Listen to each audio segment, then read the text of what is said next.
মানুষের মধ্যে একটা বিচিত্র প্রবৃত্তি থাকে, অন্য সকলের বিষয়ে, তাদের জীবনের বিষয়ে, তাদের ব্যক্তিত্বের বিষয়ে, তাদের ভবিষ্যতের বিষয়ে অনুমান করা। এটা হলো অনুচিত। কারোর অতীতকালকে দেখে লোকে ভবিষ্যৎ বলে দিতে পারেন, বর্তমানকে দেখে ভবিষ্যতের বিষয়ে অনুমান করে ফেলেন। উদাহরণ দিতে হলে বলবো, কোনো দাসকে দেখুন, ওকে দেখে লোকে বলে যে ওর ভবিষ্যৎ সেটাই হতে পারে, অনুমান করে ফেলেন। আর এই রাজাকে দেখুন, উনি তো কত সুখী হবেন, উনি তো জগতের সব থেকে অধিক সুখী মানুষ, কত সুখ সুবিধা আছে ওনার কাছে, ধারণা করে ফেলেন। তবে সত্য তো এটাই যে কারোর ব্যক্তিত্বের বিষয়ে, তাদের ভবিষ্যতের বিষয়ে আপনি পূর্ণ সত্য কখনোই বলতে পারবেন না, শুধু অনুমান করতে পারবেন। আর এই অনুমান করে সত্যি কোনো লাভ হয় না, কারণ এই কাল সেটা হলো অত্যন্ত শক্তিশালী। কালো থেকে কালোতর কয়লাকেও হিরেতে পরিণত করতে পারে, অনেক বড় বড় রাজাকেও বিদূষক বানিয়ে ফেলতে পারে এক মুহূর্তেই। তাহলে আপনি অনুমান করে কি লাভ? কি পেলেন অনুমান করে? সেই জন্য কারোর বিষয়ে কোনো অনুমান করবেন না, তার ভবিষ্যতের বিষয়ে অনুমান করতে যাবেন না, কারোর বিষয়ে কোনো ধারণা করে নেবেন না। কিছু করতে হলে ভালোবাসুন, সবার মধ্যে ভালোবাসা ছড়ান, সবার মধ্যে ধন্যাত্মক ভাব ছড়ান। এই মন প্রসন্ন হয়ে বলবে, রাধা রাধা।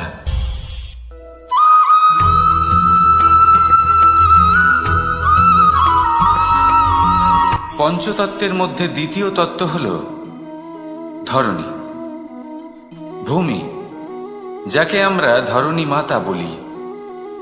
এই ধরণী ধৈর্য ধারণ করে, আর এর ওপরেই আমাদের সমগ্র সংসার নির্ভরশীল। কারণ এই ভূমি সহ্য ক্ষমতা রাখে, এর সহ্য ক্ষমতা হলো অপরিসীম। সন্তান যতই আঘাত প্রদান করুক না কেন, প্রেম পূর্বক সহ্য করে, আর তার বদলে অমূল্য রত্ন প্রদান করে। সন্তান যদি হাল চালায়, তাহলে তার বদলে তাকে অন্ন প্রদান করে। এটাই হলো ধরণী। এবার এর থেকে আমরা কি শিক্ষা পেতে পারি? এটাই যে কারোর জন্য কিছু করা বা কাউকে কিছু দেওয়া মনে কোনো কামনা ছাড়াই। আর এই কথাটা বুঝে যান, যদি কারোর জন্য কামনা না রেখে বা কোনো পাওয়ার আশা না রেখে কারোর জন্য কিছু করেন বা কারোকে কিছু দেন, যদি এটা আপনি শিখতে পারেন, তবে আপনি ভালোবাসতে শিখে গেছেন। আর সেই জন্যই এই ধরিত্রীকে মাতা বলা হয়। কারণ মাতা শুধু উনি নন যিনি গর্ভে সন্তানকে ধারণ করেন, মাতা তো উনিও যিনি জীবন বাঁচতে শেখান, যিনি জীবন বাঁচার উদাহরণ প্রদান করেন। তাহলে ধরণীর থেকে এই নিঃস্বার্থ ভাব শিখুন, নিঃস্বার্থ ভালোবাসা শিখুন, আর এই ভালোবাসার সাথেই বলুন, রাধা রাধা।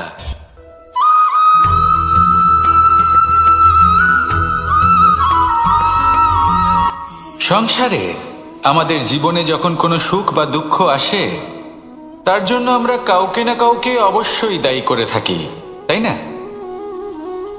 এই ব্যক্তি আমাদের সাথে এরকম কাজ করেছেন, তাই আমার সাথে এমন হলো।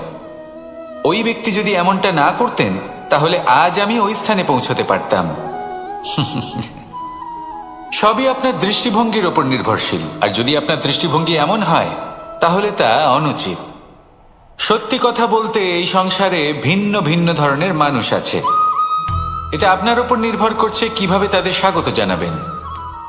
একবার ভাবুন, আমি আমার দুটো হাত সামনে নিয়ে এলাম, দুটো মুঠো খুলে দিলাম। দুই প্রকারের মানুষ আসবেন, কিছু না কিছু দিয়ে যাবেন। এই মুঠো যদি আমি বন্ধ করে দিই, তাহলে না কেউ আমাকে কিছু দিতে পারবে, না আমার কিছু যাবে আসবে। নিশ্চয়ই বুঝতে পারছেন এই দুই ধরনের ব্যক্তি কারা এবং তারা কি দিয়ে যান। আমি যদি নিজের মুঠো খুলে দিই, তাহলে কিছু ভালো মানুষ আসবেন, আমাকে আনন্দ, সন্তুষ্টি, জ্ঞান প্রদান করে যাবেন, ভালো অভিজ্ঞতা দিয়ে যাবেন। কোনো খারাপ ব্যক্তি যদি আসেন, তাহলে তিনিও খারাপ অভিজ্ঞতা দেবেন, যার থেকে আমি শিক্ষা লাভ করব। এই সব কিছু আমি লাভ করতে পারি। মুঠো যদি বন্ধ করে রাখি, তাহলে আমি কিছুই পাবো না। দেখুন, এই সংসারে প্রত্যেকের জীবন এইরকম। প্রত্যেকের জীবনে সবকিছুই আছে, ভালো খারাপ দুই মানুষই আছে, ভালো অভিজ্ঞতা আছে, খারাপ অভিজ্ঞতা আছে। নির্ভর করছে আপনার উপর যে আপনি কি করবেন, এনাদের স্বাগত কিভাবে জানাবেন, কার থেকে কি বুঝবেন, কি শিখতে পারবেন, আর কোন দৃষ্টিভঙ্গি নিয়ে অগ্রসর হবেন। এটাই নির্ধারণ করবে যে আপনার জীবন কেমন হবে। আসুন আমার সাথে ভালোবেসে বলুন, রাধা রাধা।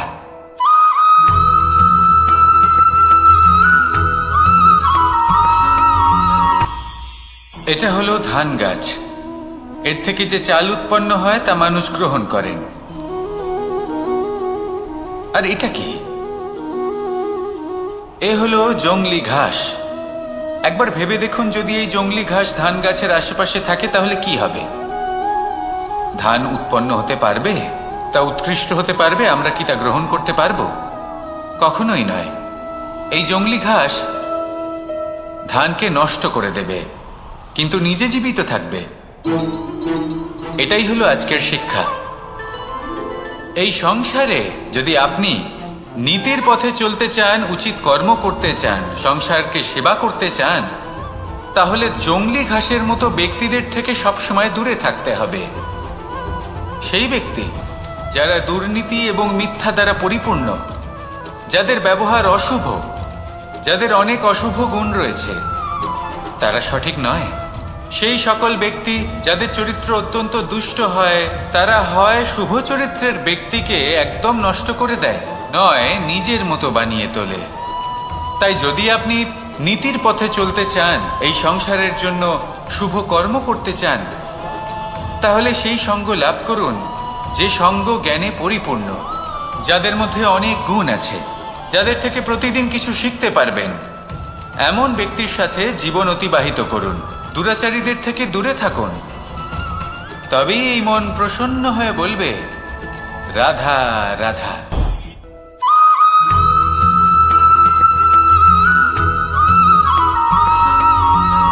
মানুষের মানসিকতা এমন হয় যে সে যতটা করে আশা করে যে তার থেকে অনেক বেশি তার বদলে সে পাবে।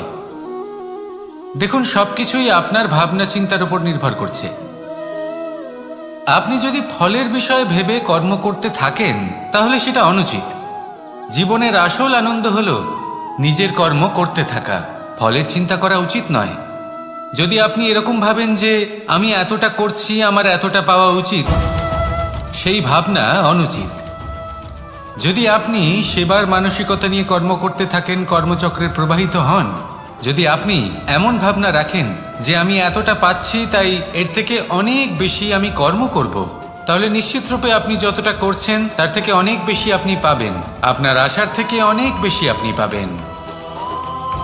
শুধু জীবনে অনেক বেশি কাজ করতে থাকুন, ফলের চিন্তা করবেন না।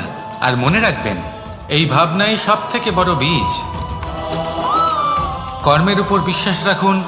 জীবনে যা যা আপনি চান সবই সুখময় হবে। আসুন আর আমার সাথে ভালোবেসে বলুন, রাধা রাধা।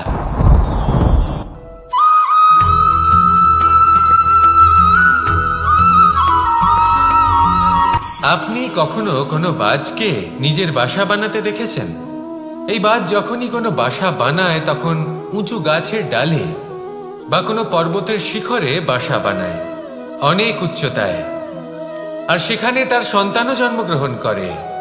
যখন এই সন্তানেরা জন্মায় তখন এই বাজ খুবই ভালোবেসে এবং খুব সাবধানে এদের পালন পোষণ করে। নিজের ঠোঁট দিয়ে তাদের ঠোঁটে খাবার পরিবেশন করে। কিন্তু যেই সেই সন্তানেরা হৃষ্টপুষ্ট হয়ে যায় এবং সেই কথা বাজ নিজে বুঝতে পেরে যায়, সেই বাজ নিজেই সেই বাসা ছিন্ন ভিন্ন করে দেয়। সেই সন্তান যাদের সবেমাত্র ডানা গজিয়েছে, কিভাবে উঠতে হয় তারা জানে না, সেই সন্তানগুলিকে উচ্চতা থেকে ঠেলে দেয়। সেই সন্তান প্রথমে ভয়ভীত হয়ে যায়। তারা সামনে মৃত্যুকে দেখতে পেয়ে ভয়ের কারণে তাদের ডানা ঝাপটাতে থাকে। আর সেই প্রক্রিয়াতেই সেই সন্তানগুলি উড়তে শুরু করে দেয়। এবার এই ঘটনায় আমরা কি শিক্ষা পেতে পারি? এটাই যদি আপনি মাতা পিতা হন তাহলে নিজের সন্তানকে অবশ্যই স্নেহ করুন, কিন্তু তাদেরকে নিজের আঁচলের তলায় বেঁধে রাখবেন না। যদি আপনি চান আপনার সন্তান জীবনে উন্নতি করুক, তাহলে নিজের মুঠো থেকে তাদের স্বতন্ত্র করে দিন। এই সংসারে সংঘর্ষ করতে দিন। সেই সন্তান নিজেই বুঝতে পারবে যে জন্মের সময় পাওয়া ডানা কি করে ব্যবহার করতে হয়। আর আপনার চোখের সামনে আপনার সন্তান এই আকাশে উড়তে থাকবে। তাহলে আসুন আমার সাথে ভালোবেসে বলুন, রাধা রাধা।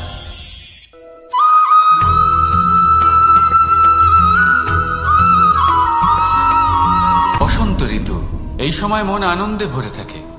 এমন মনে হয় যেন আমরা আকাশে বিচরণ করতে চলে যাই, কিন্তু সেটা তো সম্ভব নয়। সেই জন্য হয়তো আমরা ঘুড়ি ওড়াই, এই ঘুড়িকে নিজেদের প্রতিরূপ মনে করে। এবার অনেক মানুষ আছেন যারা ঘুড়ি ওড়ান, কিন্তু এই কর্মের সারমর্ম কি সেটা কজন বুঝতে পারেন? আপনি এটা মনে করুন যে আপনি হলেন সেই ঘুড়ি, আর এই সুতো যিনি ধরে রয়েছেন তিনি হলেন পরমাত্মা। আর এই সুতো যেখান থেকে শুরু হয় সেই লাটাই হলো আমাদের কর্মচক্র। এবার আপনি নিজেই অনুমান করুন যে এই উড়ান কার ওপর নির্ভরশীল? পরমাত্মার ওপর আর আপনার কর্মের ওপর। যদি পরমাত্মা আপনার হাত ধরে থাকেন, আপনার সাথে থাকেন, যদি আপনি শুভ কর্ম করতে থাকেন, আপনি এই আকাশে উড়তে থাকবেন। কিন্তু কোথাও যদি পরমাত্মার সাথে এই বন্ধন ছিন্ন হয়, আপনার কর্মচক্র খারাপ হয়ে যায় বা থেমে যায়, তাহলে আপনার এই ঘুড়ি কেটে যাবে আর দূরে কোনো গাছের ডালে গিয়ে আটকে যাবে। তাই শুধুমাত্র ঘুড়ি ওড়াবেন না, তার থেকে শিখুন। পরমাত্মার সাহচর্যে থাকুন, সবসময় শুভ কর্ম করতে থাকুন আর সবসময় এই আকাশে উড়তে থাকুন। আসুন আর আমার সাথে ভালোবেসে বলুন, রাধা।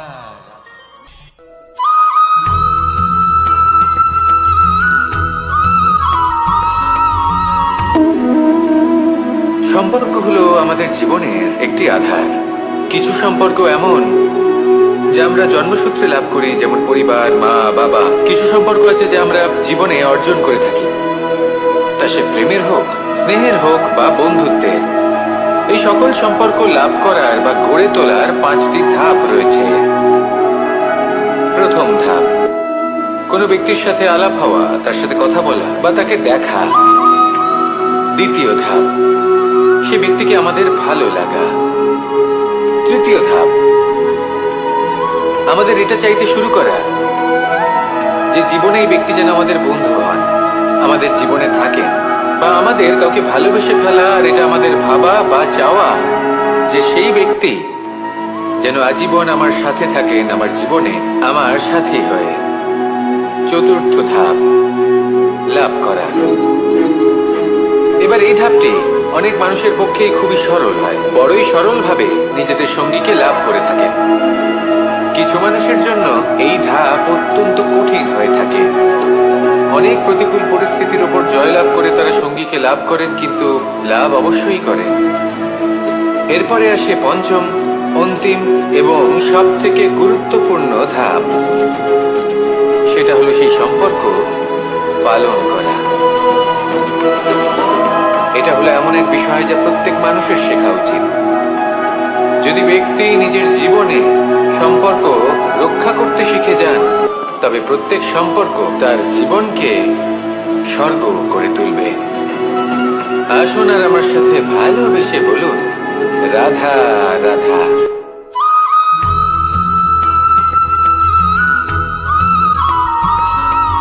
জীবনে যখন কোনো ব্যক্তি নিজের লক্ষ্য প্রাপ্তির জন্য নিরন্তর পরিশ্রম করতে থাকেন, চেষ্টা করতে থাকেন, তখন তিনি কষ্ট অনুভব করেন। কখনো শারীরিক কষ্ট, কখনো মানসিক কষ্ট। এবার উনি এটা ভাবতে থাকেন যে আমি কি উচিত করছি নাকি অনুচিত করছি। কারণ অন্যদিকে এমন একজন ব্যক্তিও আছেন যিনি একদমই পরিশ্রম চেষ্টা করছেন না। তিনি মদিরা পান করেন, বিলাসিতায় জীবন কাটান, অলস প্রকৃতির হয়ে ওঠেন, নিদ্রাতে বিলীন হয়ে থাকেন আর ভাবেন যে তিনি সুখ লাভ করছেন। কিন্তু এরকম কেন হয়? কারণ যখন আমরা সৎ পথে থাকি, উচিত পথে চলি, লক্ষ্য প্রাপ্ত করার জন্য চেষ্টা করতে থাকি, তখন আমাদের ভেতরে থাকা নেতিবাচক শক্তি এবং পাপ এই দেহকে ত্যাগ করে দেয়। আর এই অনুভূতিটাই আমাদের দুঃখের অনুভূতি দেয়, কষ্ট দেয়। এবার সেখানে যদি আমরা কুপথে চলি, অনুচিত পথে চলতে থাকি, তাহলে আমাদের ভেতরে থাকা পুণ্য এবং ধনাত্মক শক্তি আমাদের দেহ ত্যাগ করে দেয়। আর এই অনুভূতির কারণেই আমরা সুখ অনুভব করি। কিন্তু কখনো ভাববেন যে এই সুখ বেশি সময় পর্যন্ত থাকে না। সেই জন্য সবসময় মনে রাখবেন, যদি আপনি জানেন যে এটাই আপনার লক্ষ্য, এটাই উচিত পথ, শুভ পথ, তাতে নিরন্তরভাবে এগিয়ে যেতে চেষ্টা করতে থাকুন। এই কষ্ট আপনাকে সুখের পরাকাষ্ঠায় কখন পৌঁছে দেবে তা আপনি জানতেই পারবেন না। আসুন আমার সাথে ভালোবেসে বলুন, রাধা রাধা।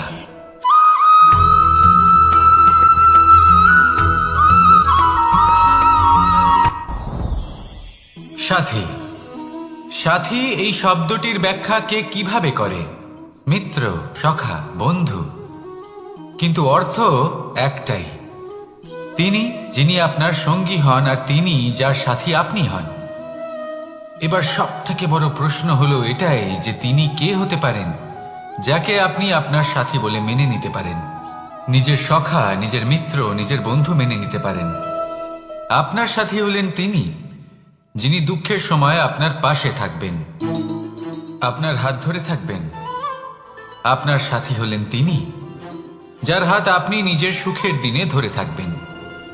সেই সাথীরই হাত ধরুন যিনি দুঃখে সবসময় আপনাকে সাহায্য করার জন্য তৎপর হয়ে থাকেন, আপনার পাশে থাকেন, আর যাকে সুখের দিনে আপনি আপনার সাথে রাখতে পারেন। আর যখন আপনার সাথে আপনার এই সাথী থাকবে, তখন আপনি এটা বুঝবেন যে যখন জীবনে দুঃখ আসে, তখন এই দুঃখ কমে যায়, সবার মধ্যে ভাগ হয়ে যায়। আর যদি তখন সুখ আসে, তাহলে সেটা সবার উপস্থিতিতে আরো বেড়ে যায়।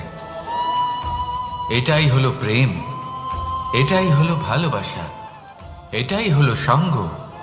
যেমন সম্পর্ক আমার আর রাধার মাঝে। তাহলে আসুন আর আমার সাথে ভালোবেসে বলুন, রাধা রাধা।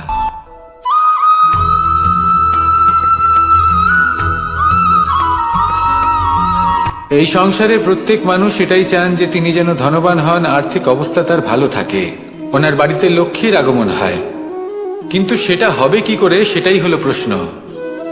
কেউ বলেন যে যদি পরিশ্রম করো তাহলে ধন অর্জন সম্ভব, কেউ বলেন যে যদি বিদ্যা লাভ হয় তবেই ধন অর্জন সম্ভব, কেউ বলেন যে যদি বলশালী হও তবেই সম্পন্ন থাকবে। ভালো কথা, যদি তাই হয়ে থাকে, তবে দিনমজুর সারা দিন পরিশ্রম করেন, তিনি কেন ধনী হন না? অনেকজন বিদ্বান মানুষ আছেন এই সংসারে, তারা কেন ধনবান হন না? অনেক সংখ্যক বলশালী ব্যক্তি আছেন, তাদের কাছে ধন নেই কেন? তাদের কেন ধনের অভাব হয়? আবার এমনও কিছু মানুষ আছেন যারা পরিশ্রম করেন, তারা দিনমজুর, কিন্তু তারা ধন অর্জন করতে পারেন। কিছু বিদ্বান ব্যক্তি আছেন যাদের কাছে অধিক মাত্রায় ধন রয়েছে। কয়েকজন বলশালী ব্যক্তি রয়েছেন যাদের কাছে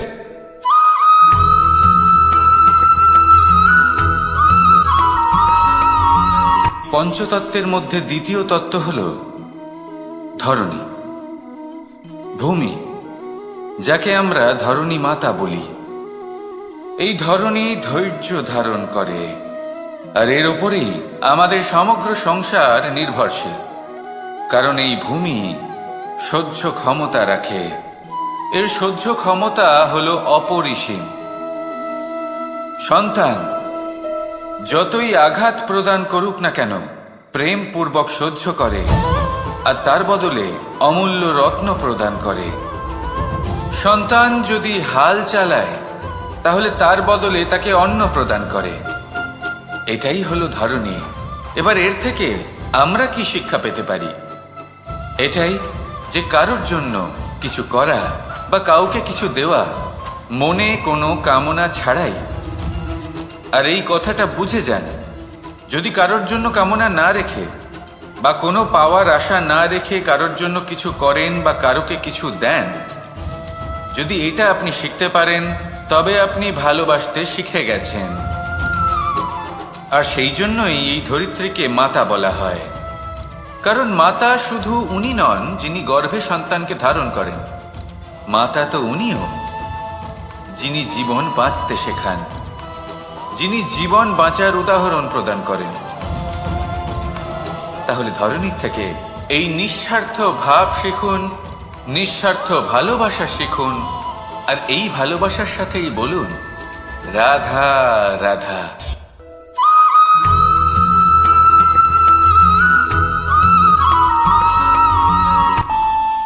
আমাদের মনে যখন কোনো প্রশ্ন ওঠে, কোনো দ্বন্দ্ব জাগে, তখন আমরা যাই আমাদের গুরুর কাছে, আমাদের আরাধ্যের কাছে গিয়ে জিজ্ঞেস করি।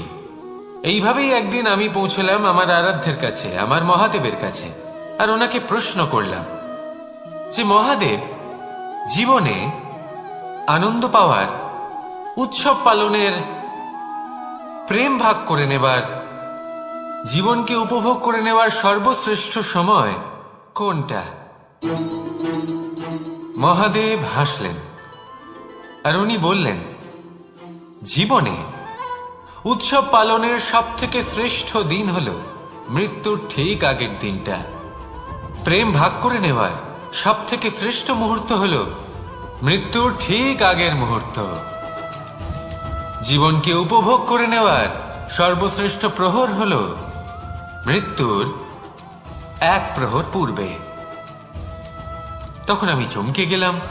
আমি বললাম, কিন্তু মহাদেব, মৃত্যু তো অনিশ্চিত, আমরা জানিও না কবে আমাদের মৃত্যু হবে। মহাদেব আবার হাসলেন। উনি বললেন যে যদি আমরা এভাবে জীবন কাটাই যে আমরা জীবনের প্রত্যেক দিন, প্রত্যেক মুহূর্ত, প্রত্যেক প্রহর শেষ বলে মনে করি, তাহলে আমাদের সমস্ত জীবন আনন্দের সাথেই অতিবাহিত হবে। কি বলেন?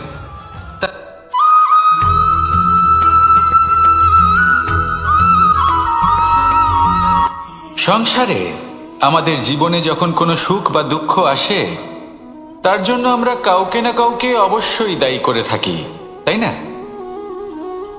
এই ব্যক্তি আমাদের সাথে এরকম কাজ করেছেন, তাই আমার সাথে এমন হলো। ওই ব্যক্তি যদি এমনটা না করতেন, তাহলে আজ আমি ওই স্থানে পৌঁছতে পারতাম। সবই আপনার দৃষ্টিভঙ্গির ওপর নির্ভরশীল, আর যদি আপনার দৃষ্টিভঙ্গি এমন হয়, তাহলে তা অনুচিত। সত্যি কথা বলতে, এই সংসারে ভিন্ন ভিন্ন ধরনের মানুষ আছে। এটা আপনার উপর নির্ভর করছে কিভাবে তাদের স্বাগত জানাবেন। একবার ভাবুন, আমি আমার দুটো হাত সামনে নিয়ে এলাম, দুটো মুঠো খুলে দিলাম।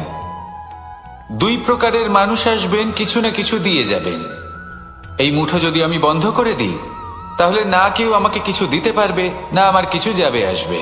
নিশ্চয়ই বুঝতে পারছেন এই দুই ধরনের ব্যক্তি কারা এবং তারা কি দিয়ে যান। আমি যদি নিজের মুঠো খুলে দিই, তাহলে কিছু ভালো মানুষ আসবেন, আমাকে আনন্দ, সন্তুষ্টি, জ্ঞান প্রদান করে যাবেন, ভালো অভিজ্ঞতা দিয়ে যাবেন। কোনো খারাপ ব্যক্তি যদি আসেন, তাহলে তিনিও খারাপ অভিজ্ঞতা দেবেন, যার থেকে আমি শিক্ষা লাভ করব। এই সব কিছু আমি লাভ করতে পারি। মুঠো যদি বন্ধ করে রাখি, তাহলে আমি কিছুই পাবো না। দেখুন, এই সংসারে প্রত্যেকের জীবনে এইরকম। প্রত্যেকের জীবনে সবকিছুই আছে, ভালো খারাপ দুই মানুষই আছে, ভালো অভিজ্ঞতা আছে, খারাপ অভিজ্ঞতা আছে। নির্ভর করছে আপনার উপর যে আপনি কি করবেন, এনাদের স্বাগত কিভাবে জানাবেন, কার থেকে কি বুঝবেন, কি শিখতে পারবেন, আর কোন দৃষ্টিভঙ্গি নিয়ে অগ্রসর হবেন। এটাই নির্ধারণ করবে যে আপনার জীবন কেমন হবে। আসুন আমার সাথে ভালোবেসে বলুন রাধা রাধা।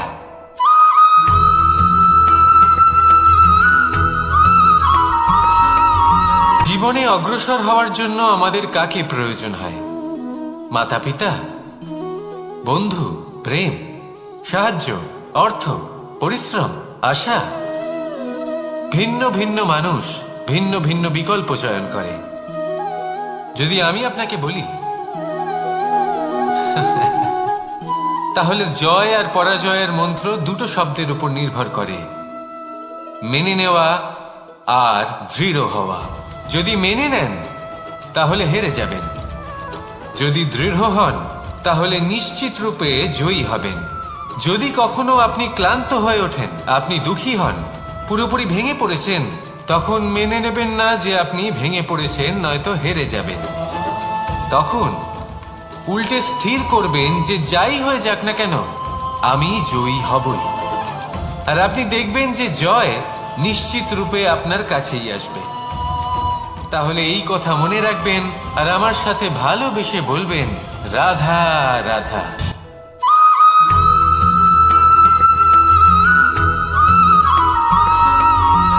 ভালো, শুধু ওনাদের কঠোর ব্যবহার দেখলে আমরা একটু ভয় পেয়ে যাই।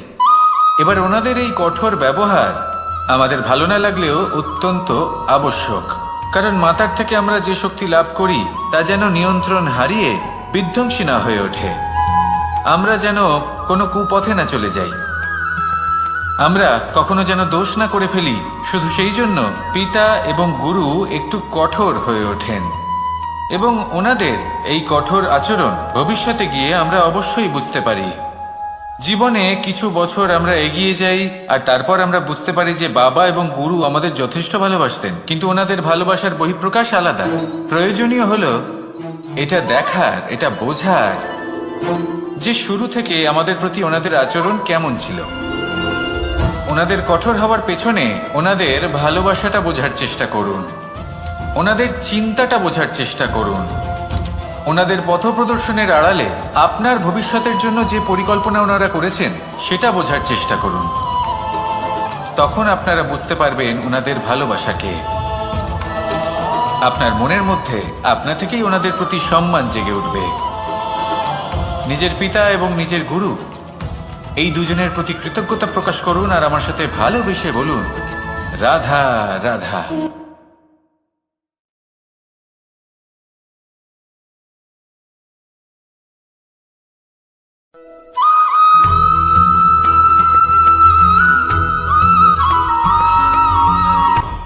আপনি কখনো পর্বতের শিখরে উঠেছেন?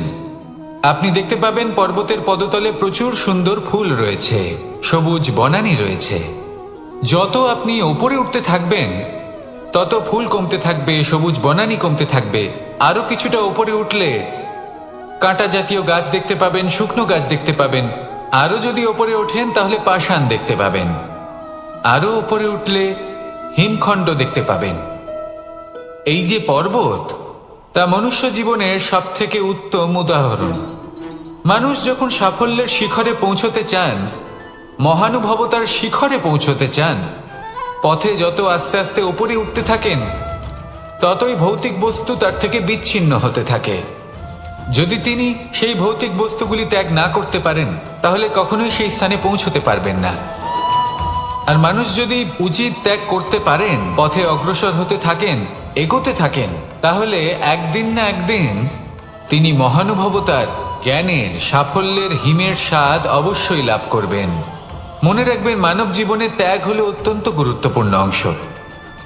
আসুন আমার সাথে ভালোবেসে বলুন, রাধা রাধা।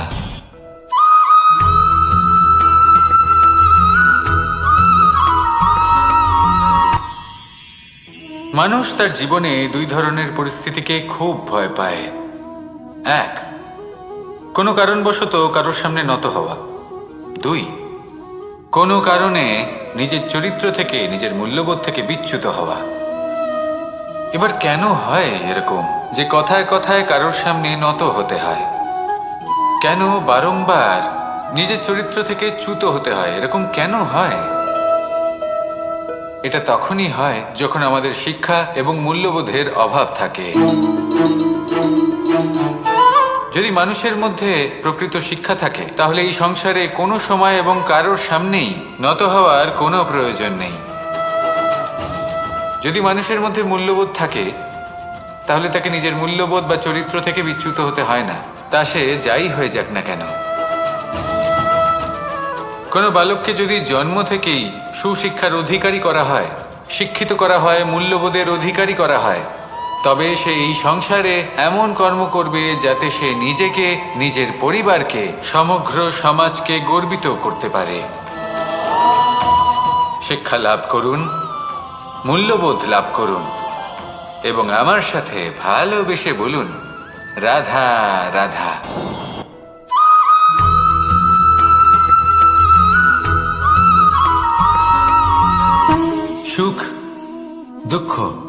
এবং শক্তি। এই তিন হলো এই সংসারের ত্রিদেবের মতো। আমাদের জীবনে যা কিছু ঘটছে এই তিনটির ভিত্তির উপরেই হচ্ছে। আসলে এই সংসারের একটা নিয়ম আছে, যখনই আপনি কিছু লাভ করেন এই সংসার আপনার পরীক্ষা নেয়। এটা জানার জন্য আপনার পরীক্ষা নেয় যে আপনি যা কিছুই লাভ করেছেন আপনি কি আদৌ সেটার যোগ্য কিনা। ঠিক সেইভাবেই এই সুখ, দুঃখ এবং শক্তি আপনার পরীক্ষা নিয়ে থাকে। যখন সুখ আসে তখন সে আপনার পরীক্ষা নেয় যে আপনার মধ্যে অহংবোধ জাগ্রত হয়নি তো। যদি অহংবোধ চলে আসে তাহলে সুখ সেখানেই সঙ্গ ত্যাগ করে। দুঃখ আপনার ধৈর্যের পরীক্ষা নিতে থাকে, আর যদি আপনার মধ্যে ধৈর্য না থাকে তাহলে এটা আপনাকে আরো বেশি দুঃখের গভীর অন্ধকারে ঠেলে দেবে। সেখানে শক্তি পরীক্ষা নেয় আপনার বিনম্রতার। যদি আপনি বিনম্র না হন তাহলে হয় এই শক্তি আপনার সঙ্গ ত্যাগ করবে, নয় এই শক্তি বিনম্রতার অভাবে আপনার পতনের কারণ হতে পারে। এই সংসারে যে কোনো ব্যক্তি যিনি এই পরীক্ষায় উত্তীর্ণ হয়ে থাকেন এই জীবনে তিনি সাফল্য লাভ করেন। আসুন আমার সাথে ভালোবেসে বলুন, রাধা রাধা।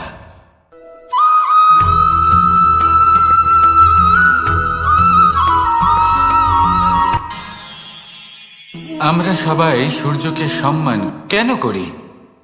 কারণ আমরা জানি যে সন্ধেবেলা যখন সূর্যাস্ত হবে তখন শুধুমাত্র অন্ধকার বাকি থাকবে। ঠিক কিছুটা এরকমই হয় আমাদের মাতা পিতাও, যিনি আমাদের জন্ম দেন, আমাদের ভরণ পোষণ করেন, আমাদের বড় করেন, আমাদের প্রেম প্রদান করেন। কখনো কখনো তাদের মুখ থেকে কটু কথা নিঃসৃত হয়, আমাদের দুঃখ হয়, কিন্তু তখন আমাদের এটা বোঝা উচিত এগুলি নিঃসৃত হচ্ছে আমাদেরই মঙ্গলের জন্য। যেমন সূর্যদেব, উনিও উত্তাপ দিয়ে থাকেন আমাদেরই মঙ্গলের জন্য, যাতে ফসল পাকতে পারে, যাতে জল বাষ্প হয়ে মেঘ হতে পারে, বৃষ্টি হতে পারে, আর এই সংসারে নিরন্তর জলের প্রবাহ থাকে।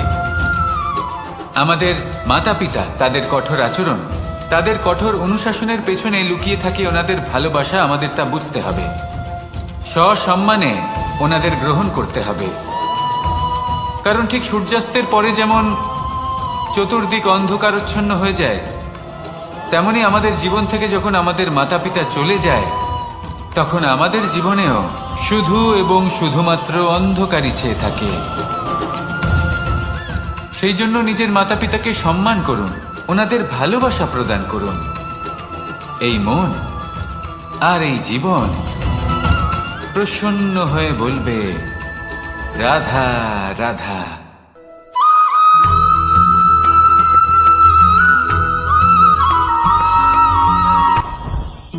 জীবনে কিছু শেখা অত্যন্ত গুরুত্বপূর্ণ।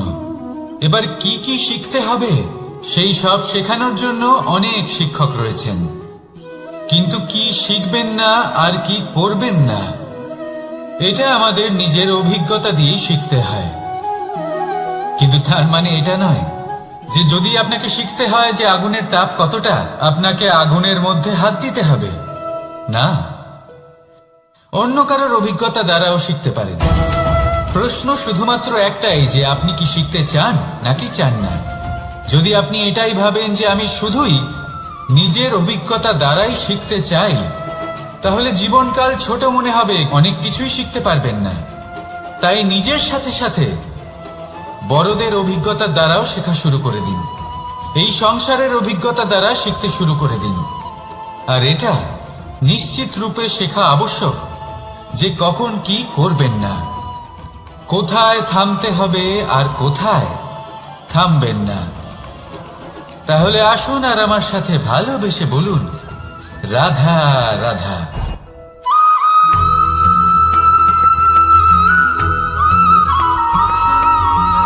এই সংসারে সব থেকে বেশি কোমল বস্তু হলো রেশম। এই রেশম এতটাই কোমল হয় যে এর পুরো একটা থান শুধুমাত্র একটা হাতে ধরা সম্ভব। কখনো ভেবে দেখেছেন এই রেশম কিভাবে হয়? একটি কীট তার লালার দ্বারা উৎপন্ন হয়। এই কীট সেই রেশমকে পাক দিতে থাকে, পাক দিতেই থাকে আর আস্তে আস্তে তার মধ্যেই জড়িয়ে পড়ে। শেষে ওর এই সুন্দর অমূল্য সৃষ্টি রেশমের এই সুতো তার নির্মাণ কার্য পূর্ণ হয়, কিন্তু তাতেই ও নিজে বন্দী হয়ে যায়। নিজেরই মায়াজালের এই বন্দী গৃহে নিজেই ফেঁসে যায়। এবার এই সুতোকে ব্যবহারযোগ্য করে তোলার জন্য এই কীটগুলিকে এই কবচের সাথেই ফুটন্ত জলে ফেলে দেওয়া হয়। এই সংসারে যদি আমাদের স্বপ্ন এই সংসারের দুঃখ হরণ করার জন্য, এই সংসারে সুখ বিতরণ করার জন্য হয়, তবেই আমাদের প্রগতি সম্ভব।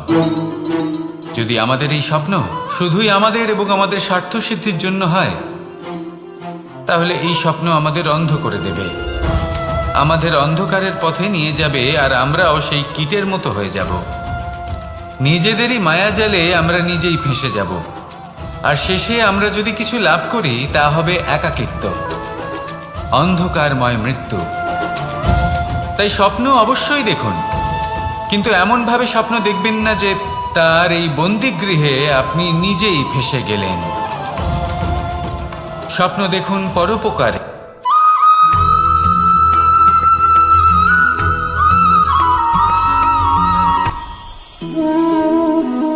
শক্তি এক অত্যন্ত বিচিত্র বস্তু, বা বলতে পারেন অনুভূতি। পিতা সবসময় চান যেন তিনি তার শক্তি পুত্রকে। আসুন আপনাকে সহজে বোঝাই।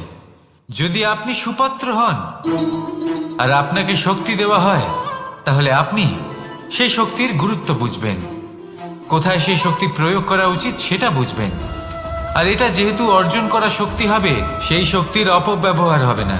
কিন্তু যদি এই আপনি কুপাত্র হন আর যদি আপনাকে এই শক্তি দেওয়া হয়, তাহলে কি হবে? দেখতে গেলে এই শক্তি আপনি দান হিসেবে পেয়েছেন, তাই না আপনি এই শক্তির গুরুত্ব বুঝবেন, আর না এর প্রয়োগ আপনি জানবেন। তার অপব্যবহার হওয়া সুনিশ্চিত। তাই যদি আপনি কোনো শক্তি অর্জন করতে চান, তাহলে আগে তার যোগ্য হয়ে উঠুন, পুত্র নয় পাত্র হয়ে উঠুন। আর আমার সাথে ভালোবেসে বলুন, রাধা রাধা।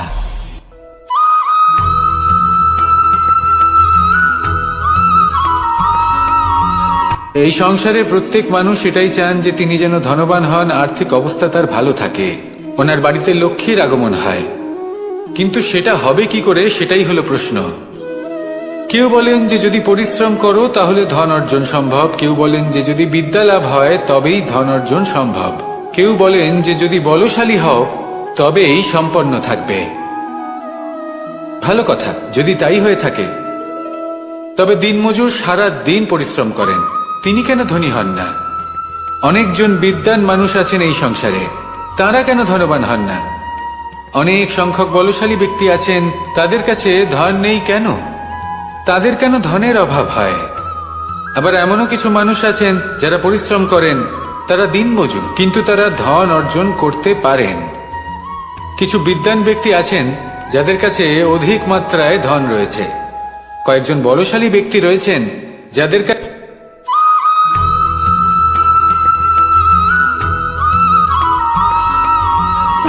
সুখ, দুঃখ এবং শক্তি, এই তিন হলো এই সংসারের ত্রিদেবের মতো। আমাদের জীবনে যা কিছু ঘটছে এই তিনটির ভিত্তির উপরেই হচ্ছে। আসলে এই সংসারের একটা নিয়ম আছে, যখনই আপনি কিছু লাভ করেন, এই সংসার আপনার পরীক্ষা নেয়।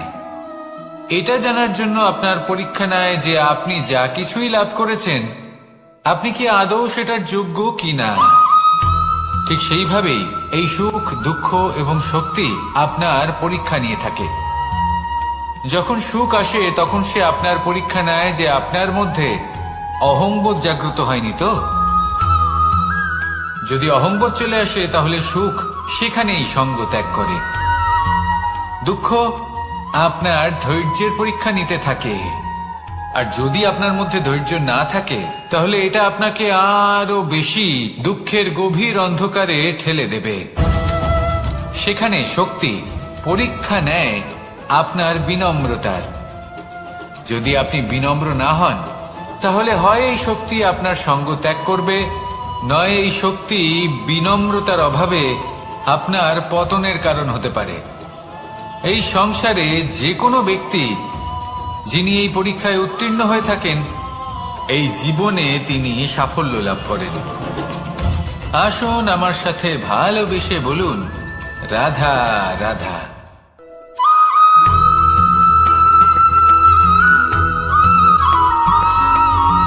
পঞ্চতত্ত্বের মধ্যে দ্বিতীয় তত্ত্ব হল ধরণী, ভূমি, যাকে আমরা ধরণী মাতা বলি। এই ধরণী ধৈর্য ধারণ করে, আর এর ওপরেই আমাদের সমগ্র সংসার নির্ভরশীল। কারণ এই ভূমি সহ্য ক্ষমতা রাখে, এর সহ্য ক্ষমতা হল অপরিসীম।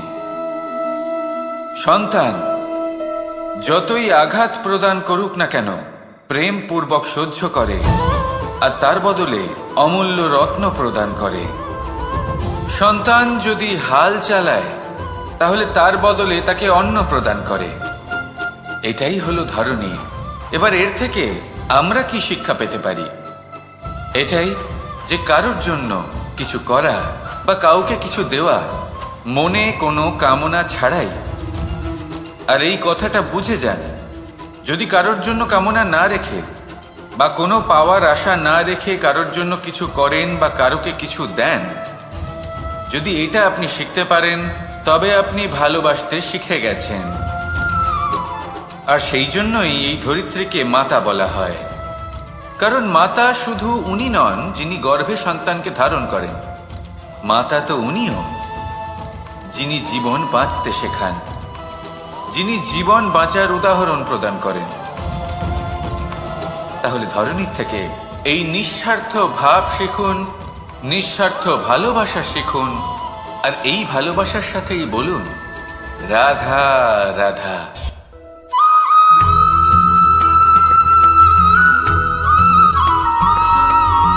মানুষ জন্মগ্রহণ করে, তার সাথে ভয়েরও জন্ম হয়। ছোটবেলা থেকেই আমাদের মনে কোনো না কোনো প্রকারের ভয় থেকেই যায়।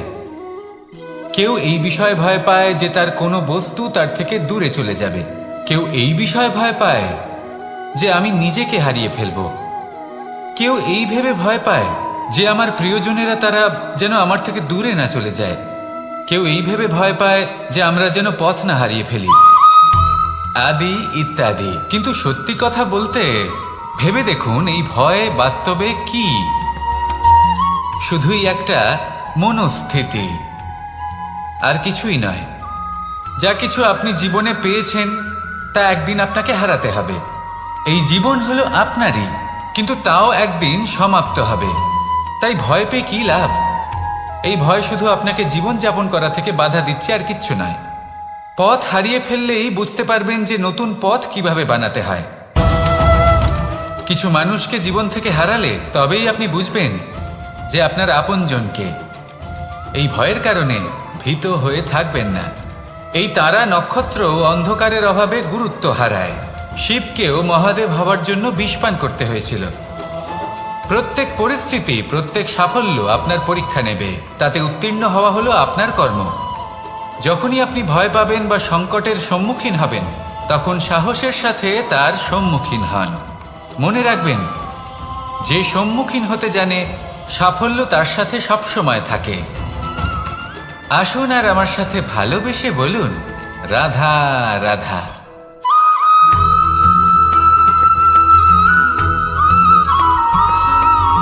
জীবনে অগ্রসর হওয়ার জন্য আমাদের কাকে প্রয়োজন হয়? মাতা পিতা, বন্ধু, প্রেম, সাহায্য, অর্থ, পরিশ্রম, আশা। ভিন্ন ভিন্ন মানুষ ভিন্ন ভিন্ন বিকল্প চয়ন করে। যদি আমি আপনাকে বলি, তাহলে জয় আর পরাজয়ের মন্ত্র দুটো শব্দের উপর নির্ভর করে, মেনে নেওয়া আর দৃঢ় হওয়া। যদি মেনে নেন তাহলে হেরে যাবেন, যদি দৃঢ় হন তাহলে নিশ্চিত রূপে জয়ী হবেন। যদি কখনো আপনি ক্লান্ত হয়ে ওঠেন, আপনি দুঃখী হন, পুরোপুরি ভেঙে পড়েছেন, তখন মেনে নেবেন না যে আপনি ভেঙে পড়েছেন, নয়তো হেরে যাবেন। তখন উল্টে স্থির করবেন যে যাই হয়ে যাক না কেন আমি জয়ী হবই। আর আপনি দেখবেন যে জয় নিশ্চিত রূপে আপনার কাছেই আসবে। তাহলে এই কথা মনে রাখবেন আর আমার সাথে ভালোবেসে বলবেন, রাধা রাধা।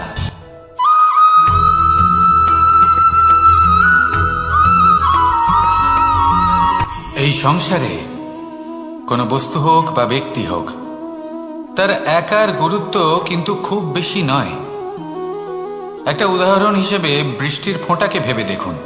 যদি একটি বৃষ্টির ফোঁটা হয় তাহলে তার খুব বেশি গুরুত্ব থাকে না, কিন্তু যখন সহস্র বৃষ্টির ফোঁটা মেঘের মধ্যে দিয়ে ঝরে পড়ে তখন সেটা বর্ষার রূপ ধারণ করে। সেই বর্ষা যা এই প্রকৃতিকে শান্ত করে। সেইভাবেই পাথরের ছোট টুকরো তার খুব বেশি গুরুত্ব থাকে না, কিন্তু যখন অসংখ্য পাথরের টুকরো একত্রিত হয় তখন তা পর্বতের আকার ধারণ করে। সেইভাবেই কিছু মানুষ যখন একত্রিত হন তখন তৈরি হয় পরিবার, কিছু পরিবার যখন একত্রিত হয় তখন তৈরি হয় সমাজ, যখন অনেক সংখ্যক সমাজ একত্রিত হয় তখন তৈরি হয় রাজ্য। এবার এই রাজ্যের সব থেকে গুরুত্বপূর্ণ ব্যক্তি হতে পারেন রাজা, কিন্তু তাও সেই রাজা একা কিছু করতে পারেন না। যুদ্ধ লড়ার সময় তারও নিজের সৈন্যদলকে প্রয়োজন পড়ে। কিন্তু এই সংসারে এমন একজন ব্যক্তি আছেন যিনি একাই সব কাজ করতে থাকেন, এবং সেই ব্যক্তি হলেন মা।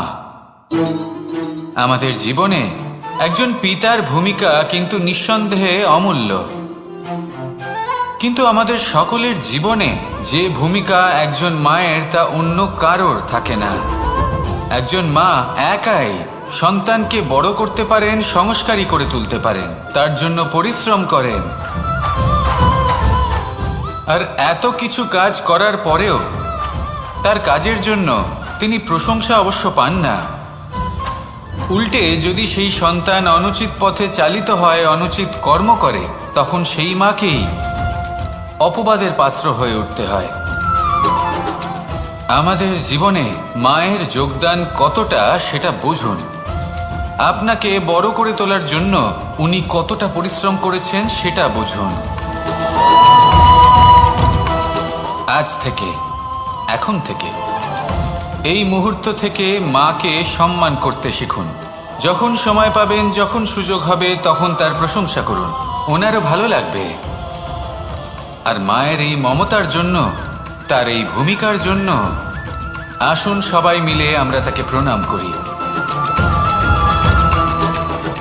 আর সকলে মিলে ভালোবেসে বলি, রাধা রাধা।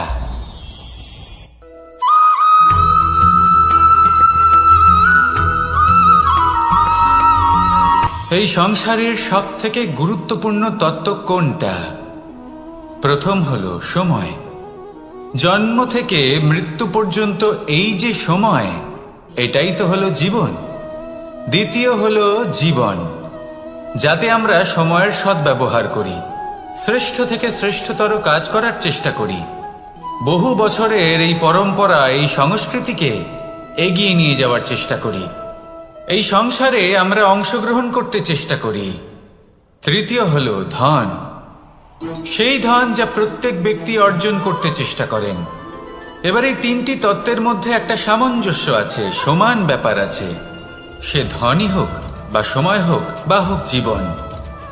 আর সেই সমান ব্যাপার হলো যে যদি আপনি এটা গণনা করতে থাকেন তাহলে তা কমতে থাকে, যদি আপনি এটা ব্যবহার করেন তাহলে তা বাড়তে থাকে।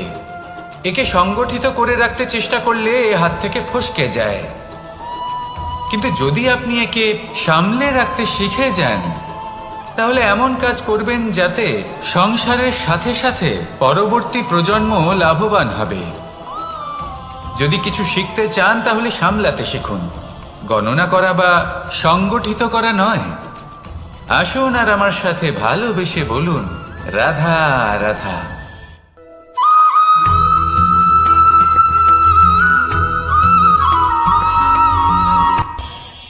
এই সংসারে আমরা প্রকাশ কোথা থেকে পাই?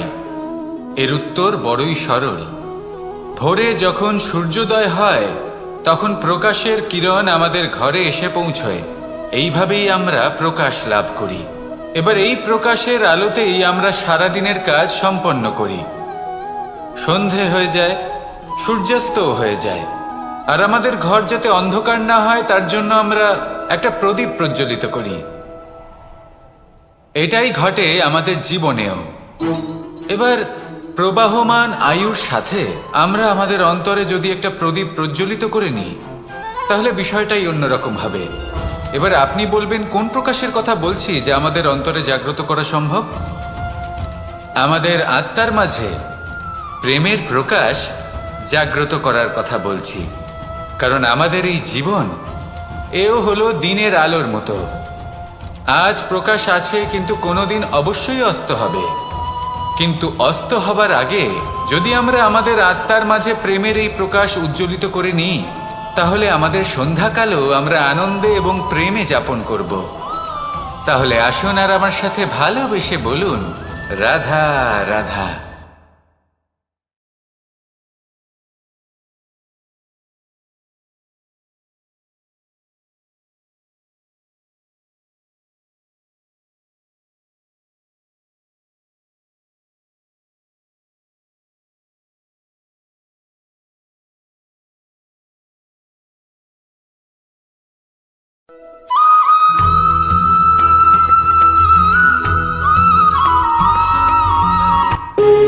যখন মানুষের মৃত্যু হয় তখন কি হয়? অনেক সংখ্যক মানুষ শোক পালন করতে চলে আসেন। যে ব্যক্তি মৃত্যু লাভ করেছেন তার অনেক বস্তু থাকে যেগুলো তার প্রিয়, যেগুলো তিনি ব্যবহার করেছেন। তার শয্যা, তার বস্ত্র, তার আভূষণ সবকিছু তার থেকে বিচ্ছিন্ন করা হয় এবং খালি হাতে তাকে শ্মশানের উদ্দেশ্যে রওনা করা হয়। আমি আপনাকে এই প্রশ্ন করতে চাই, আপনি এই সংসারে কি অর্জন করেছেন? ধন সম্পত্তি, বস্ত্র, আভূষণ, এই সব কিছু যে আপনি অর্জন করেছেন, আপনার মৃত্যুর পরে তা আপনার থেকে দূর হয়ে যাবে। এর উত্তর হলো একটাই, আপনার কর্ম। শুধু সেটাই আছে যা একান্ত আপনার, আর শুধু সেটাই এই সংসার থেকে চলে যাওয়ার পরেও সংসারেই জীবিত থাকবে। যদি আপনি দুষ্কর্ম করেন, তাহলে এই সংসার আপনাকে একটি অনুচিত উদাহরণ হিসেবে মনে রাখবে যে এই ব্যক্তি খুব পাপী ছিল, অনুচিত কর্ম করতেন। যে পথে তিনি চলেছেন সেই পথে কারোর চলা উচিত নয়। সেখানেই যদি আপনি সৎকর্ম করেন, তাহলে সংসার চিরকাল এটাই বলবে যে খুব ভালো মানুষ ছিলেন, সবাইকে ভালোবাসতেন, সবাইকে সাহায্য করতেন, আমার খুব প্রিয় মানুষ ছিলেন। এটাই হলো শ্রেষ্ঠ কর্ম। সেই জন্য জীবনে শুধুমাত্র ধন সম্পত্তি, আভূষণ এই সব অর্জন করতে গিয়ে নিজের মনোনিবেশ করবেন না। শ্রেষ্ঠ কর্ম করুন।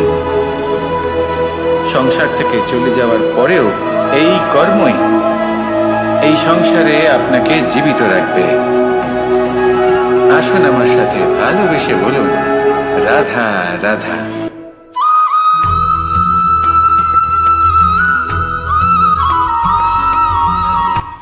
এই সংসারে সাফল্য লাভ করার জন্য জ্ঞানের প্রয়োজন হয়, পরিশ্রমের প্রয়োজন হয়, দৃঢ় নিষ্ঠার প্রয়োজন হয়, নিরন্তর চেষ্টা করা প্রয়োজনীয়। কিন্তু আরো কিছু আছে যা অত্যন্ত প্রয়োজনীয় এবং গুরুত্বপূর্ণ। তা হলো ভালো বন্ধু। তাদের থাকা অত্যন্ত প্রয়োজনীয়। যদি ভালো বন্ধু থাকে, তাহলে সময় এলে তারা ঢাল হয়ে আপনাকে সুরক্ষা করবেন। সময় এলে অস্ত্রের মতো শত্রুকে সংহারও করবেন। যদি তিনি জ্ঞানী হন, তাদের মধ্যে সদ্গুণ থাকে, তাহলে এই সব গুণ আপনার মধ্যেও প্রবেশ করবে। তাহলে সাফল্যের জন্য ভালো বন্ধু পাওয়া অত্যন্ত প্রয়োজনীয়। কিন্তু শুধু বন্ধু কেন, ভালো শত্রুও থাকা প্রয়োজনীয়। এবার আপনি ভাববেন, আমি কি বললাম? যদি আপনার জীবনেও ভালো অর্থাৎ শক্তিশালী শত্রু থাকে, তাহলে আপনিও শক্তিশালী হতে থাকবেন। এই শত্রু আপনাকে প্রেরিত করবে আরো বেশি শক্তিশালী হয়ে ওঠার। কখনো কোনো হরিণকে দেখুন, তীব্র গতিতে দৌড়তে থাকে। কেন তীব্র গতিতে দৌড়য়? এই কারণে নয় যে কোথাও তার জন্য মধুর ঘাস অপেক্ষা করে রয়েছে, না। সে এই কারণে তীব্র গতিতে দৌড়য় কারণ সেটা না করলে তার পেছনে একটি সিংহ আছে যে ওকে নিজের ভোজন করে ফেলবে। তাই জীবনে বিপদ, সংকট এই সব কিছুও হলো অত্যন্ত গুরুত্বপূর্ণ। তার সম্মুখীন হতে শিখুন আর আমার সাথে ভালোবেসে বলুন, রাধা রাধা।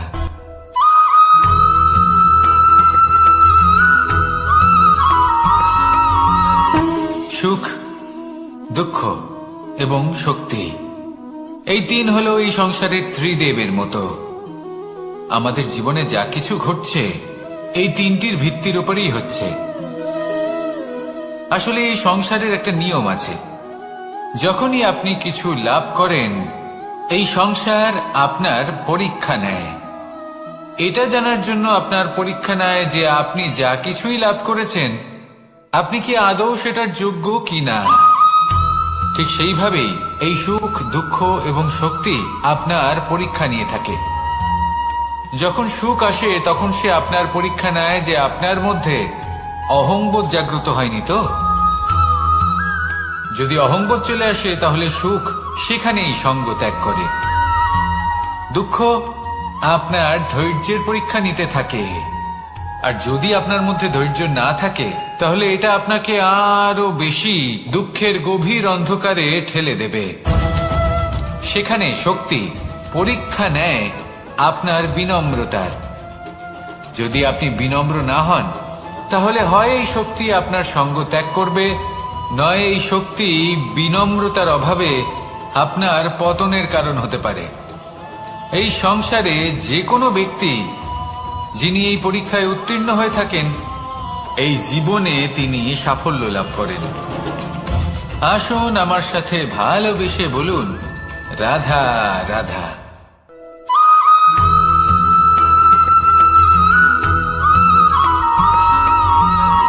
পুরুষার্থ। শাস্ত্রে 4 ধরনের পুরুষার্থের কথা বলা হয়েছে। প্রথম হলো ধর্ম। আপনি কি জানেন এই ধর্ম আসলে কি? আপনার কি মনে হয় ধর্ম আসলে কি? কোনো বিশেষ ঈশ্বরকে মানাই কি ধর্ম বলা হয়? নাকি কোনো বিশেষ রীতি পালন করাই হলো ধর্ম? নাকি কোনো বিশেষ সাহিত্যকে সর্বশ্রেষ্ঠ মনে করাই হলো ধর্ম? না, ধর্ম হলো সেটা যাকে ধারণ করা যেতে পারে। আর ধারণ শুধু সেটাই করা যায় যা পবিত্র।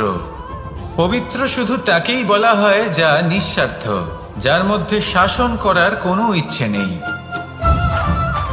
যা সরলভাবেই প্রবাহমান, জল এবং বায়ুর মতো। যখন কোনো ব্যক্তি ধর্মকে ধারণ করেন এবং সেই ধর্ম সেই ব্যক্তিকে রক্ষা করে তখন তাকে ধর্ম বলা হয়। ধর্ম যা রক্ষা করে অহংকার থেকে, খারাপ চিন্তার হাত থেকে। সেই জন্য পুরুষার্থ গড়ে তোলার আগে, ধর্ম পালন করার আগে ধর্মের প্রকৃত অর্থ কি সেটা বুঝে নিন। এটা জেনে রাখুন যে সমস্ত ধর্মের আধার, সমস্ত ধর্মের ভিত শুধুমাত্র ভালোবাসা। আসুন আর এই ভালোবাসার সাথেই বলুন, রাধা রাধা।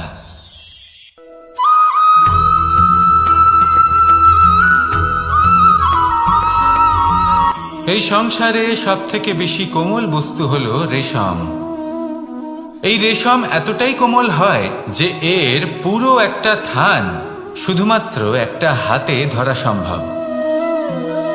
কখনো ভেবে দেখেছেন এই রেশম কিভাবে হয়? একটি কীট তার লালার দ্বারা উৎপন্ন হয়। এই কীট সেই রেশমকে পাক দিতে থাকে, পাক দিতেই থাকে আর আস্তে আস্তে তার মধ্যেই জড়িয়ে পড়ে।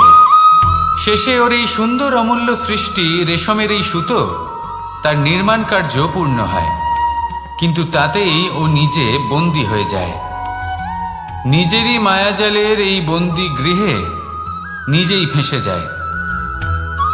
এবার এই সুতোকে ব্যবহারযোগ্য করে তোলার জন্য এই কীটগুলিকে এই কবচের সাথেই ফুটন্ত জলে ফেলে দেওয়া হয়। এই সংসারে যদি আমাদের স্বপ্ন এই সংসারের দুঃখ হরণ করার জন্য, এই সংসারে সুখ বিতরণ করার জন্য হয়, তবেই আমাদের প্রগতি সম্ভব। যদি আমাদের এই স্বপ্ন শুধুই আমাদের এবং আমাদের স্বার্থ সিদ্ধির জন্য হয়, তাহলে এই স্বপ্ন আমাদের অন্ধ করে দেবে। আমাদের অন্ধকারের পথে নিয়ে যাবে, আর আমরাও সেই কীটের মতো হয়ে যাব। নিজেদেরই মায়াজালে আমরা নিজেই ফেঁসে যাব, আর শেষে আমরা যদি কিছু লাভ করি তা হবে একাকিত্ব, অন্ধকারময় মৃত্যু। তাই স্বপ্ন অবশ্যই দেখুন, কিন্তু এমনভাবে স্বপ্ন দেখবেন না যে তার এই বন্দিগৃহে আপনি নিজেই ফেঁসে গেলেন। স্বপ্ন দেখুন পরোপকারে।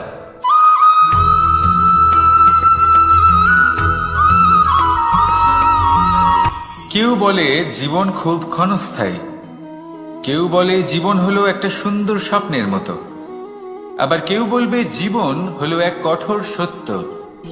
কিন্তু জীবন আসলে কি? জীবন হলো আপনারই প্রতিবিম্ব, একটা দর্পণ। অর্থাৎ আপনি জীবনকে সেইভাবেই পাবেন যেরকম আপনি নিজেকে প্রতিপন্ন করবেন। যদি আপনি দর্পণের দিকে তাকিয়ে হাসেন, তাহলে আপনি সামনে হাসি মুখী দেখতে পাবেন। এবার যদি আপনি গম্ভীর হয়ে থাকেন, তাহলে আপনি একজন রুষ্ট ব্যক্তি দেখতে পাবেন। শেষে সবথেকে বেশি গুরুত্বপূর্ণ হলো আপনার চেষ্টা। আপনাকে সবসময় চেষ্টা করতে হবে যাতে আপনি নিজেকে প্রসন্ন এবং ইতিবাচক মনোভাবে রাখেন। এটা হলো আপনারই উত্তরদায়িত্ব, তাকে পালন করুন। এই মনকে প্রসন্ন রাখুন, এই সংসারকে সুন্দর বলে মনে হবে, আর এই মন প্রসন্ন হয়ে বলবে রাধা রাধা।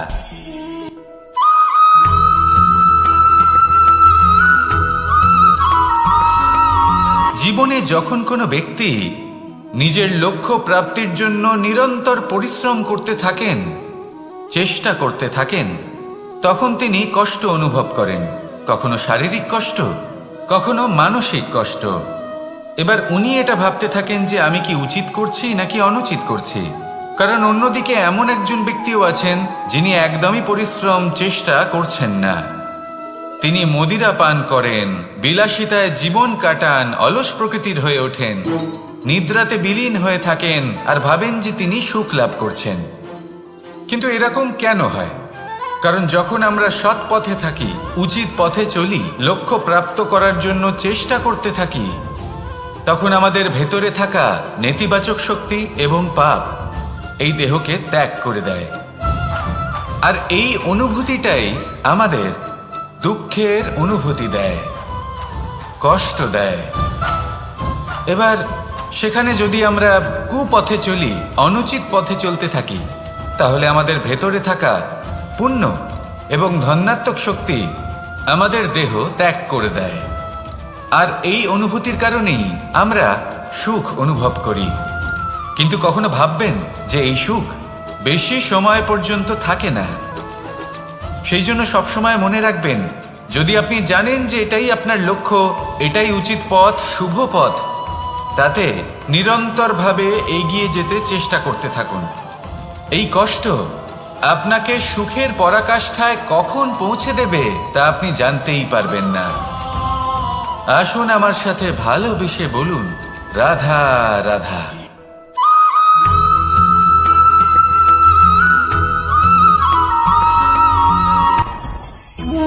ভোজন। এবার ভোজন সংগ্রহ করার জন্য মানুষ কি না করেন, সব সময় চেষ্টা করতে থাকেন। ফসল উৎপাদনের জন্য অনেক পরিশ্রম করতে থাকেন, কিন্তু অনেক সময় অনেক পরিশ্রম করার পরেও ফসল ভালো উৎপাদন হয় না। এর কারণ কি?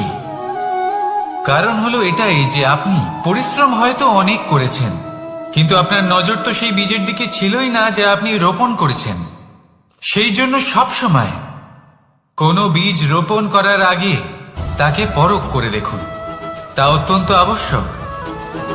আর সেইভাবেই যখনই কোনো কর্মের প্রশ্ন আসে, তাহলে সেখানে শুধুমাত্র পরিশ্রম যথেষ্ট নয়। সেই কাজের প্রতি আপনার কর্তব্য কি, আপনার উদ্দেশ্য কি, সেটা জানা হলো অত্যন্ত গুরুত্বপূর্ণ।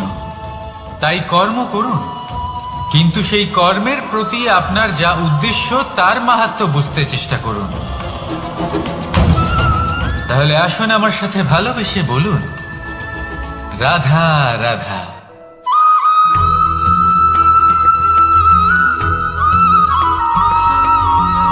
পিতা আর পুত্রের সম্পর্ক অত্যন্ত মধুর হয়ে থাকে।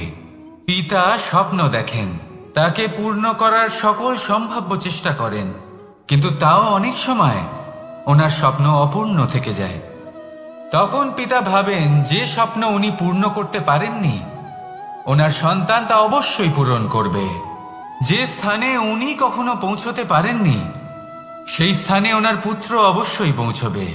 পিতা নিজের সন্তানের ভবিষ্যৎ নিয়ে সেই স্বপ্ন দেখেন, আর যখন সেই সন্তান সামনে এগোতে থাকে তখন তার দুঃখ হয় না, বরং গর্ব হয়। ওনার ভালো লাগে এটা দেখে যে ওনার সন্তান অনেক উন্নতি করছে।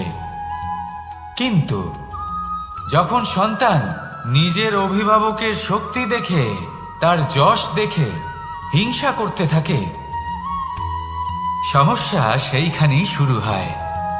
সেই জন্য সকল সন্তানকে এটা মনে রাখতে হবে, দেখুন, পুত্র হবার সুবাদে, এক সন্তান হবার সুবাদে এটা হলো আপনার অধিকার যে আপনি আপনার পিতার থেকে বেশি উন্নতি করবেন।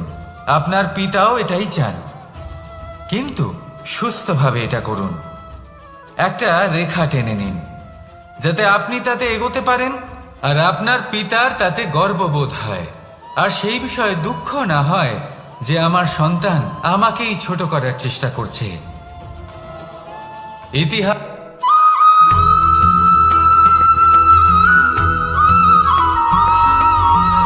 যখন আমরা কোনো বনে প্রবেশ করি, তখন এই সবুজ ঘাস দেখে, এই কোমল ঘাস দেখে আমাদের মন প্রফুল্ল হয়ে ওঠে। ভিন্ন ভিন্ন প্রজাতির ফুল, ভিন্ন ভিন্ন রঙের ফুল দেখে এই মন আনন্দে ভরে ওঠে। এখানে শিশুরা আনন্দ লাভ করে, বড়রা ভোজন গ্রহণ করেন, কথাবার্তা বলেন, হাঁটাহাঁটি করে বেড়ান। এবার ভেবে দেখুন, যখন এই উপবনের নির্মাণ হয়েছিল সেই সময় যদি এই মাটিকে সঠিকভাবে খনন না করা হতো, যদি তাতে সঠিকভাবে বীজ রোপণ না করা হতো, যদি কোনো সংঘর্ষ না হতো, পরিশ্রম না করা হতো, যদি চলতে চলতে পায়ে কাঁটা না বিঁধে যেত, তাহলে এই সুন্দর বন দেখে আমরা কি এই আনন্দ লাভ করতে পারতাম? কখনোই নয়। ধরুন কোনো নদীর তটে সুন্দর একটি বন আছে, সেই বনের আনন্দ লাভ করতে গেলে আপনাকে সেই নদী পার করতেই হবে। যদি সুখের নদীর কাছে পৌঁছতে চান, তাহলে তটে যে কাঁটা রয়েছে সেগুলোর সাথে সংঘর্ষ করতেই হবে।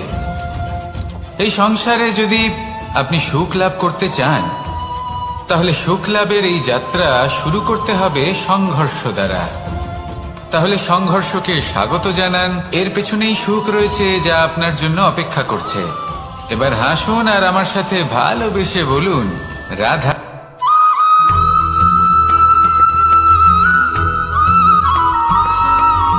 জীবনে অগ্রসর হওয়ার জন্য আমাদের কাকে প্রয়োজন হয়? মাতা পিতা, বন্ধু, প্রেম, সাহায্য, অর্থ, পরিশ্রম, আশা। ভিন্ন ভিন্ন মানুষ ভিন্ন ভিন্ন বিকল্প চয়ন করে। যদি আমি আপনাকে বলি, তাহলে জয় আর পরাজয়ের মন্ত্র দুটো শব্দের উপর নির্ভর করে, মেনে নেওয়া আর দৃঢ় হওয়া।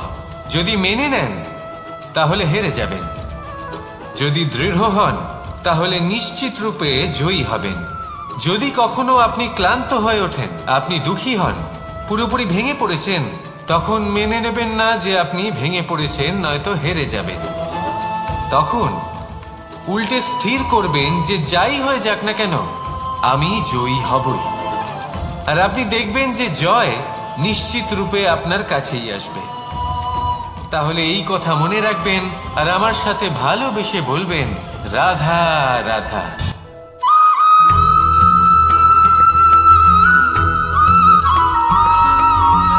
এই সংসারে সব থেকে বড় ব্যক্তি কে? আপনি বলবেন, এ কেমন ধরনের প্রশ্ন? কিন্তু এটা হলো সব থেকে উচিত প্রশ্ন। কেউ এর উত্তর দেবে যে সেই মহাপ্রতাপী রাজা, তিনি হলেন সব থেকে বড় ব্যক্তি, সেই বড় রাজনীতিবিদ, তিনিই সব থেকে বড় ব্যক্তি।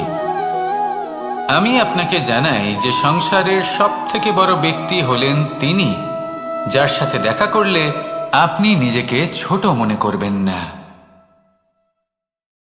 কোনো ব্যক্তি যিনি সব থেকে বেশি শক্তিশালী, আপনি যদি তার সামনে যান, তাহলে উনি আপনার অন্তরের শক্তিকে বাইরে বের করে আনবে। আপনার অন্তরে লুকিয়ে থাকা শক্তিকে জাগ্রত করতে প্রেরণা প্রদান করবে। তিনি হলেন বড় ব্যক্তি, তিনি হলেন মহান ব্যক্তি। তিনি নন যিনি নিজের বল এবং ঐশ্বর্য দ্বারা আপনাকে তার সামনে ছোট প্রমাণ করবেন। এবং সেই জন্য মহাদেব আমার আরাধ্য হলেন আমার খুব প্রিয়। কারণ রাজা হোক বা ফকির, কেউ যদি ওনার সামনে যান তাহলে সে নিজেকে ছোট মনে করেন না। আপনিও যদি জীবনে অনেক বড় হতে চান তাহলে কাউকে কখনো নিজেকে ছোট মনে করতে দেবেন না। তার অন্তরে বড় হয়ে ওঠার প্রেরণা প্রদান করুন। আসুন আমার সাথে ভালোবেসে বলুন, রাধা রাধা।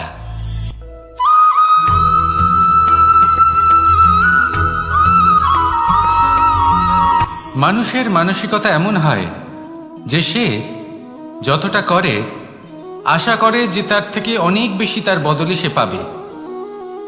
দেখুন, সবকিছুই আপনার ভাবনা চিন্তার উপর নির্ভর করছে। আপনি যদি ফলের বিষয়ে ভেবে কর্ম করতে থাকেন তাহলে সেটা অনুচিত। জীবনের আসল আনন্দ হলো নিজের কর্ম করতে থাকা, ফলের চিন্তা করা উচিত নয়। যদি আপনি এরকম ভাবেন যে আমি এতটা করছি, আমার এতটা পাওয়া উচিত, সেই ভাবনা অনুচিত। যদি আপনি সেবার মানসিকতা নিয়ে কর্ম করতে থাকেন, কর্মচক্রে প্রবাহিত হন, যদি আপনি এমন ভাবনা রাখেন যে আমি এতটা পাচ্ছি তাই এর থেকে অনেক বেশি আমি কর্ম করব, তাহলে নিশ্চিত রূপে আপনি যতটা করছেন তার থেকে অনেক বেশি আপনি পাবেন। আপনার আশার থেকে অনেক বেশি আপনি পাবেন। শুধু জীবনে অনেক বেশি কাজ করতে থাকুন, ফলের চিন্তা করবেন না। আর মনে রাখবেন, এই ভাবনাই সব থেকে বড় বীজ। কর্মের উপর বিশ্বাস রাখুন। জীবনে যা যা আপনি চান সবই সুখময় হবে। আসুন আর আমার সাথে ভালোবেসে বলুন, রাধা রাধা।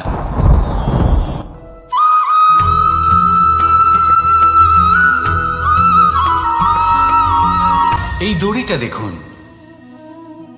ছোট ছোট রেশম দ্বারা তৈরি। এটা সরু সুতো দ্বারা তৈরি হয়েছে এটা, আর এ অত্যন্ত কোমলও বটে। আর আপনি চাইলে এটা সোজাও করে দিতে পারেন, আর চাইলে এটা বেঁকিয়েও দিতে পারেন। আর যদি চান তাহলে এটা গোল গোল করে বেঁধে কোথাও রেখেও দিতে পারেন। এবার এই কোমল দড়ি যদি কোনো নিষ্ঠুর কঠিন পাথরে বারংবার জড়িয়ে দেওয়া হয় তাহলেও তাকেও কাটতে পারে, নিজের ছাপ ছেড়ে যেতে পারে, সেটার আকারও বদলে ফেলতে পারে। এবার এর কারণ কি? এর কারণ হলো অভ্যাস আর নিরন্তর প্রচেষ্টা। যদি আপনিও চেষ্টা করেন আর নিরন্তর কর্ম করে যান, তাহলে আপনার প্রারব্ধ পাথরের মতো কঠিনই হোক না কেন, তাতে ভাঙন ধরিয়েও আপনি নিজের লক্ষ্যে অবশ্যই পৌঁছতে পারবেন। একটা গুরুত্বপূর্ণ কথা মনে রাখবেন, সুকর্মের অভ্যাস আর নিরন্তর প্রয়াস, এই হলো সাফল্যের মন্ত্র। তাহলে জীবনে এই মন্ত্র আনুন আর আমার সাথে ভালোবেসে বলুন, রাধা রাধা।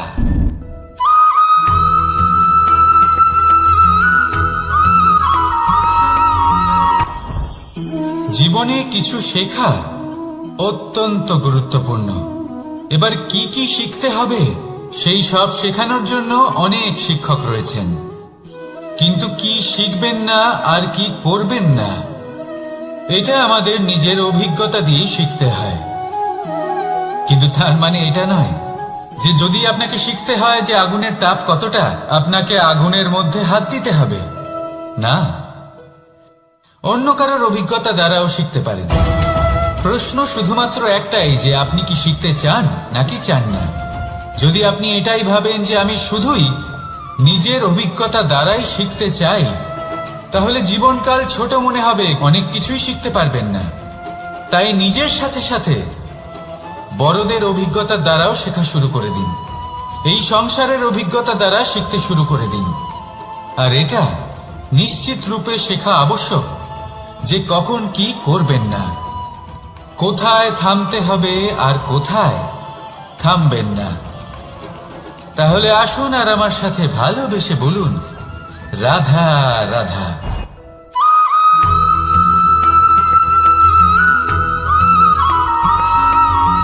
মানুষের একটি সমস্যা আছে যে মানুষ সাফল্যকে মাপতে থাকেন, লক্ষ্যপ্রাপ্তিকে মাপতে থাকেন এবং তার তুলনা করতে থাকেন যে ও এত কিছু পেল আর আমি পেলাম না, ওর কাছে এত কিছু আছে কিন্তু আমার কাছে নেই। এই তুলনা করার জন্য ওনারা দুঃখী হয়ে পড়েন, নিরাশ হয়ে পড়েন। তাই আমি একটা প্রশ্ন করছি যে এটা কি উচিত? এই সংসারে আপনি কি নিয়ে তুলনা করবেন, যেখানে সূর্যদেব চন্দ্রমা দুজনেই আছেন, দুজনেই হলেন বিশেষ, দুজনেই নিজ নিজ সময়ে উদিত হন। এদের মধ্যে একজন না থাকলে তাহলে আমাদের জীবন কঠিন হয়ে পড়বে। ঠিক সেইভাবেই আপনি যদি একটা বড় রেখা অঙ্কন করেন তাহলে অন্য রেখাটি ছোট হয়ে পড়ে না, সে তেমনই থাকে যেমনটা সে ছিল। আপনার অস্তিত্ব কখনো ছোট বা বড় হতে পারে না। শুধু তুলনা করার জন্য আপনার এটা মনে হতে পারে। যদি আপনি যুদ্ধ করতে চান আপনার তলোয়ারের প্রয়োজন পড়বে। যদি বস্ত্র তৈরি করতে চান এত বড় তলোয়ার দিয়ে কিছুই হবে না, তখন প্রয়োজন পড়বে একটা ছোট্ট সূচের। তাই তুলনা করবেন না, না নিজেকে ছোট মনে করবেন না অন্য কাউকে। সবার সাথে সহযোগিতা করুন, আর যদি তুলনা করতেই হয় নিজের সাথে করুন, যে কাল আমি কেমন ব্যক্তি ছিলাম, আজ কি তার থেকে শ্রেষ্ঠ হয়ে উঠতে পেরেছি। ভেবে দেখুন ভবিষ্যতে গিয়ে আপনি কতটা শ্রেষ্ঠ ব্যক্তি হতে পারেন। আসুন আমার সাথে ভালোবেসে বলুন রাধা রাধা।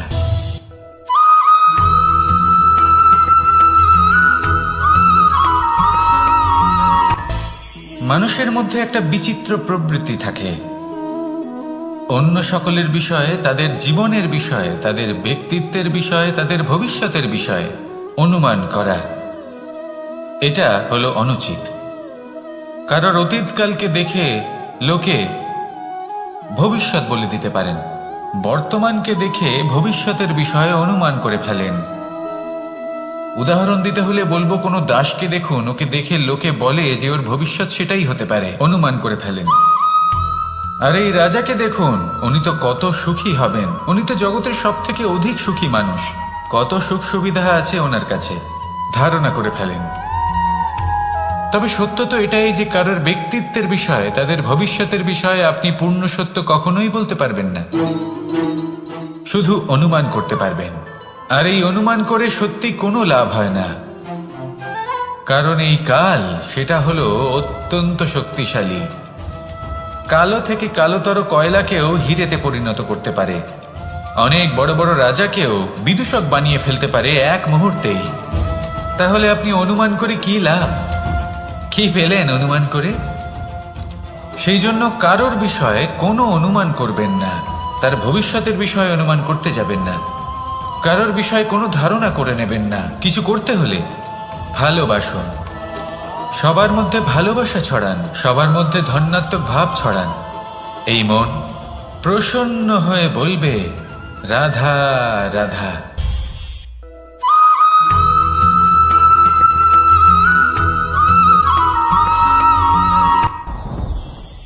সাথী, সাথী এই শব্দটির ব্যাখ্যা কে কিভাবে করে?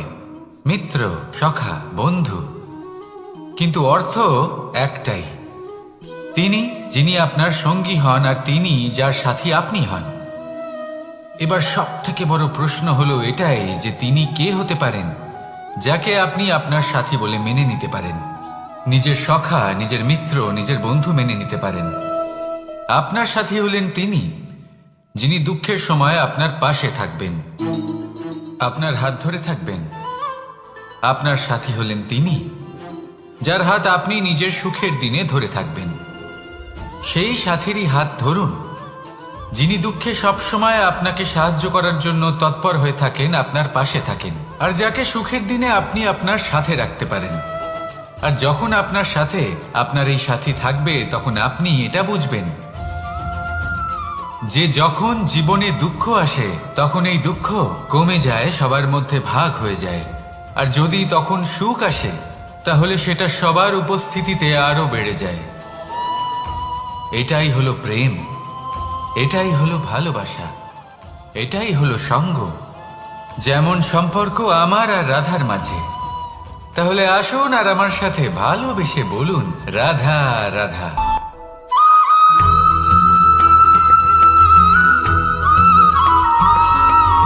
আমাদের শরীর প্রকৃতির সর্বশ্রেষ্ঠ রচনা।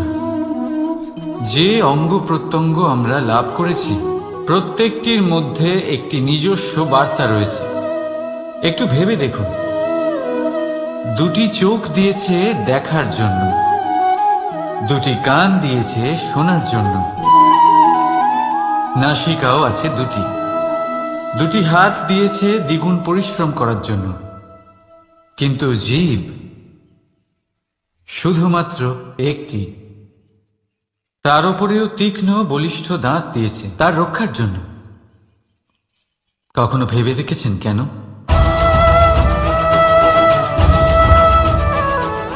কারণ শব্দ আর শব্দের প্রয়োগ মানুষের সবচেয়ে বড় অস্ত্র, যার প্রয়োগ যত ভেবেচিন্তে করা যায় মানুষ তার জীবনে ততটাই উপরে উঠতে পারে। তাহলে মনে রাখুন, দেখুন, শুনুন আর বুঝুন বেশি, বলুন কম। রাধা রাধা।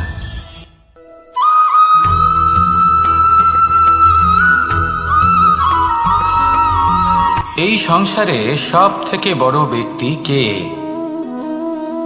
আপনি বলবেন, এই কেমন ধরনের প্রশ্ন? কিন্তু এটা হলো সব থেকে উচিত প্রশ্ন।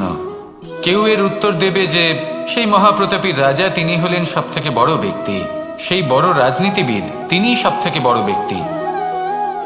আমি আপনাকে জানাই যে সংসারের সব থেকে বড় ব্যক্তি হলেন তিনি, যার সাথে দেখা করলে আপনি নিজেকে ছোট মনে করবেন না। কোনো ব্যক্তি যিনি সব থেকে বেশি শক্তিশালী, আপনি যদি তার সামনে যান তাহলে উনি আপনার অন্তরের শক্তিকে বাইরে বের করে আনবে, আপনার অন্তরে লুকিয়ে থাকা শক্তিকে জাগ্রত করতে প্রেরণা প্রদান করবে। তিনি হলেন বড় ব্যক্তি, তিনি হলেন মহান ব্যক্তি। তিনি নন যিনি নিজের বল এবং ঐশ্বর্য দ্বারা আপনাকে তার সামনে ছোট প্রমাণ করবেন। এবং সেই জন্য মহাদেব আমার আরাধ্য হলেন আমার খুব প্রিয়। কারণ রাজা হোক বা ফকির, কেউ যদি ওনার সামনে যান তাহলে সে নিজেকে ছোট মনে করেন না। আপনিও যদি জীবনে অনেক বড় হতে চান তাহলে কাউকে কখনো নিজেকে ছোট মনে করতে দেবেন না। তার অন্তরে বড় হয়ে ওঠার প্রেরণা প্রদান করুন। আসুন আমার সাথে ভালোবেসে বলুন, রাধা রাধা।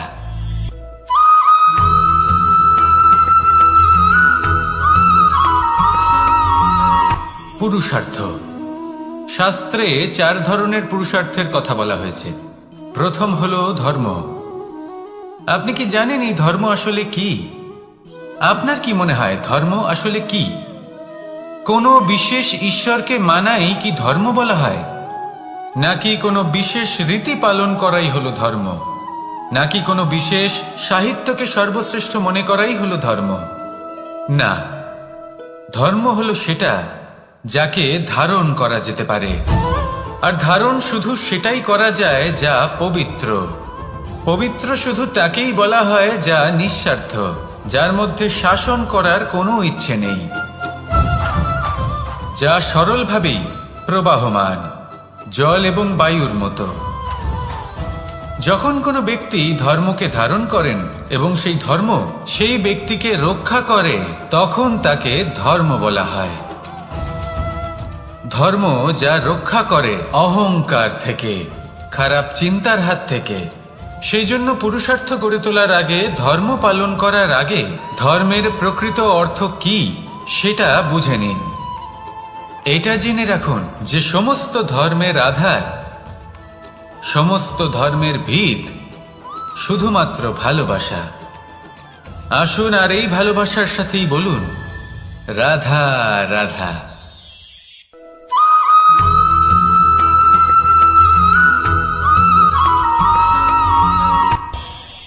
এই সংসারে আমরা প্রকাশ কোথা থেকে পাই? এর উত্তর বড়ই সরল। ভোরে যখন সূর্যোদয় হয় তখন প্রকাশের কিরণ আমাদের ঘরে এসে পৌঁছয়। এইভাবেই আমরা প্রকাশ লাভ করি। এবার এই প্রকাশের আলোতেই আমরা সারাদিনের কাজ সম্পন্ন করি। সন্ধে হয়ে যায়, সূর্যাস্তও হয়ে যায়। আর আমাদের ঘর যাতে অন্ধকার না হয় তার জন্য আমরা একটা প্রদীপ প্রজ্বলিত করি। এটাই ঘটে আমাদের জীবনেও। এবার প্রবাহমান আয়ুর সাথে আমরা আমাদের অন্তরে যদি একটা প্রদীপ প্রজ্বলিত করে নিই, তাহলে বিষয়টাই অন্যরকম হবে। এবার আপনি বলবেন কোন প্রকাশের কথা বলছি যা আমাদের অন্তরে জাগ্রত করা সম্ভব? আমাদের আত্মার মাঝে প্রেমের প্রকাশ জাগ্রত করার কথা বলছি। কারণ আমাদের এই জীবন এও হলো দিনের আলোর মতো। আজ প্রকাশ আছে, কিন্তু কোনোদিন অবশ্যই অস্ত হবে। কিন্তু অস্ত হবার আগে যদি আমরা আমাদের আত্মার মাঝে প্রেমের এই প্রকাশ উজ্জ্বলিত করে নিই, তাহলে আমাদের সন্ধ্যাকালও আমরা আনন্দে এবং প্রেমে যাপন করব। তাহলে আসুন আর আমার সাথে ভালোবেসে বলুন, রাধা রাধা।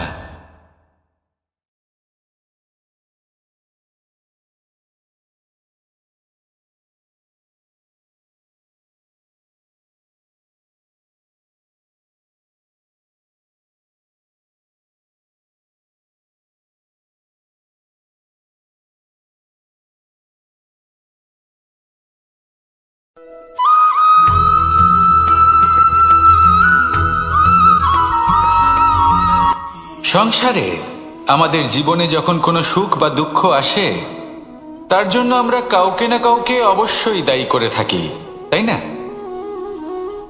এই ব্যক্তি আমাদের সাথে এরকম কাজ করেছেন, তাই আমার সাথে এমন হলো। ওই ব্যক্তি যদি এমনটা না করতেন, তাহলে আজ আমি ওই স্থানে পৌঁছতে পারতাম। সবই আপনার দৃষ্টিভঙ্গির ওপর নির্ভরশীল। আর যদি আপনার দৃষ্টিভঙ্গি এমন হয়, তাহলে তা অনুচিত। সত্যি কথা বলতে এই সংসারে ভিন্ন ভিন্ন ধরনের মানুষ আছে। এটা আপনার ওপর নির্ভর করছে কিভাবে তাদের স্বাগত জানাবেন। একবার ভাবুন, আমি আমার দুটো হাত সামনে নিয়ে এলাম, দুটো মুঠো খুলে দিলাম। দুই প্রকারের মানুষ আসবেন, কিছু না কিছু দিয়ে যাবেন। এই মুঠো যদি আমি বন্ধ করে দিই, তাহলে না কেউ আমাকে কিছু দিতে পারবে, না আমার কিছু যাবে আসবে। নিশ্চয়ই বুঝতে পারছেন এই দুই ধরনের ব্যক্তি কারা এবং তারা কি দিয়ে যান। আমি যদি নিজের মুঠো খুলে দিই, তাহলে কিছু ভালো মানুষ আসবেন, আমাকে আনন্দ, সন্তুষ্টি, জ্ঞান প্রদান করে যাবেন, ভালো অভিজ্ঞতা দিয়ে যাবেন। কোনো খারাপ ব্যক্তি যদি আসেন, তাহলে তিনিও খারাপ অভিজ্ঞতা দেবেন, যার থেকে আমি শিক্ষা লাভ করব। এই সব কিছু আমি লাভ করতে পারি। মুঠো যদি বন্ধ করে রাখি, তাহলে আমি কিছুই পাবো না। দেখুন, এই সংসারে প্রত্যেকের জীবনে এইরকম। প্রত্যেকের জীবনে সবকিছুই আছে, ভালো খারাপ দুই মানুষই আছে। ভালো অভিজ্ঞতা আছে, খারাপ অভিজ্ঞতা আছে।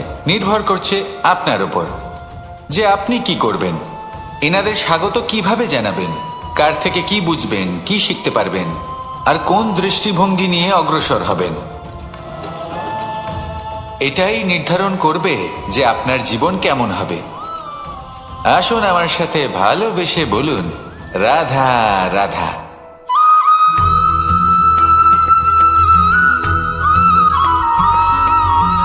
ভালোই, শুধু ওনাদের কঠোর ব্যবহার দেখলে আমরা একটু ভয় পেয়ে যাই। এবার ওনাদের এই কঠোর ব্যবহার আমাদের ভালো না লাগলেও অত্যন্ত আবশ্যক। কারণ মাতার থেকে আমরা যে শক্তি লাভ করি, তা যেন নিয়ন্ত্রণ হারিয়ে বিধ্বংসী না হয়ে ওঠে। আমরা যেন কোনো কুপথে না চলে যাই, আমরা কখনো যেন দোষ না করে ফেলি। শুধু সেই জন্য পিতা এবং গুরু একটু কঠোর হয়ে ওঠেন, এবং ওনাদের এই কঠোর আচরণ ভবিষ্যতে গিয়ে আমরা অবশ্যই বুঝতে পারি। জীবনে কিছু বছর আমরা এগিয়ে যাই, আর তারপর আমরা বুঝতে পারি যে বাবা এবং গুরু আমাদের যথেষ্ট ভালোবাসতেন, কিন্তু ওনাদের ভালোবাসার বহিঃপ্রকাশ আলাদা। প্রয়োজনীয় হলো এটা দেখার, এটা বোঝার যে শুরু থেকে আমাদের প্রতি ওনাদের আচরণ কেমন ছিল। ওনাদের কঠোর হওয়ার পেছনে ওনাদের ভালোবাসাটা বোঝার চেষ্টা করুন, ওনাদের চিন্তাটা বোঝার চেষ্টা করুন, ওনাদের পথপ্রদর্শনের আড়ালে আপনার ভবিষ্যতের জন্য যে পরিকল্পনা ওনারা করেছেন সেটা বোঝার চেষ্টা করুন। তখন আপনারা বুঝতে পারবেন ওনাদের ভালোবাসাকে। আপনার মনের মধ্যে আপনা থেকেই ওনাদের প্রতি সম্মান জেগে উঠবে। নিজের পিতা এবং নিজের গুরু, এই দুজনের প্রতি কৃতজ্ঞতা প্রকাশ করুন আর আমার সাথে ভালোবেসে বলুন, রাধা রাধা।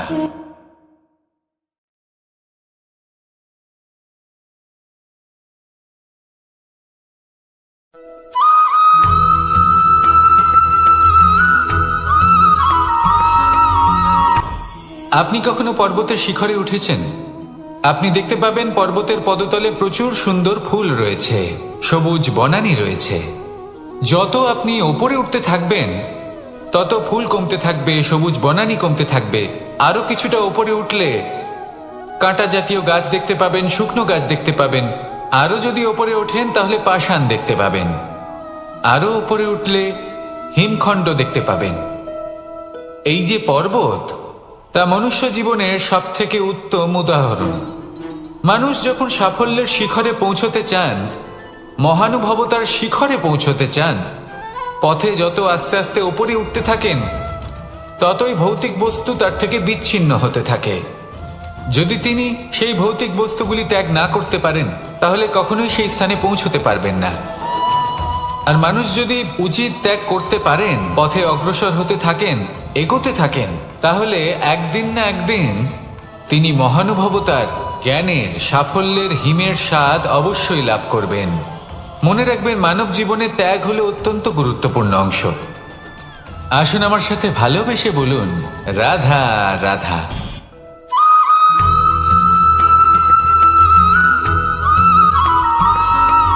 মানুষের একটি সমস্যা আছে যে মানুষ সাফল্যকে মাপতে থাকেন, লক্ষ্যপ্রাপ্তিকে মাপতে থাকেন এবং তার তুলনা করতে থাকেন যে ও এত কিছু পেল আর আমি পেলাম না, ওর কাছে এত কিছু আছে কিন্তু আমার কাছে নেই। এই তুলনা করার জন্য ওনারা দুঃখী হয়ে পড়েন, নিরাশ হয়ে পড়েন। তাই আমি একটা প্রশ্ন করছি যে এটা কি উচিত? এই সংসারে আপনি কি নিয়ে তুলনা করবেন, যেখানে সূর্যদেব, চন্দ্রমা দুজনেই আছেন, দুজনেই হলেন বিশেষ, দুজনেই নিজ নিজ সময়ে উদিত হন। এদের মধ্যে একজন না থাকলে তাহলে আমাদের জীবন কঠিন হয়ে পড়বে। ঠিক সেইভাবেই আপনি যদি একটা বড় রেখা অঙ্কন করেন তাহলে অন্য রেখাটি ছোট হয়ে পড়ে না, সে তেমনই থাকে যেমনটা সে ছিল। আপনার অস্তিত্ব কখনো ছোট বা বড় হতে পারে না, শুধু তুলনা করার জন্য আপনার এটা মনে হতে পারে। যদি আপনি যুদ্ধ করতে চান আপনার তলোয়ারের প্রয়োজন পড়বে। যদি বস্ত্র তৈরি করতে চান এত বড় তলোয়ার দিয়ে কিছুই হবে না, তখন প্রয়োজন পড়বে একটা ছোট্ট সূচের। তাই তুলনা করবেন না, না নিজেকে ছোট মনে করবেন না অন্য কাউকে। সবার সাথে সহযোগিতা করুন, আর যদি তুলনা করতেই হয় নিজের সাথে করুন, যে কাল আমি কেমন ব্যক্তি ছিলাম, আজ কি তার থেকে শ্রেষ্ঠ হয়ে উঠতে পেরেছি। ভেবে দেখুন ভবিষ্যতে গিয়ে আপনি কতটা শ্রেষ্ঠ ব্যক্তি হতে পারেন। আসুন আমার সাথে ভালোবেসে বলুন, রাধা রাধা।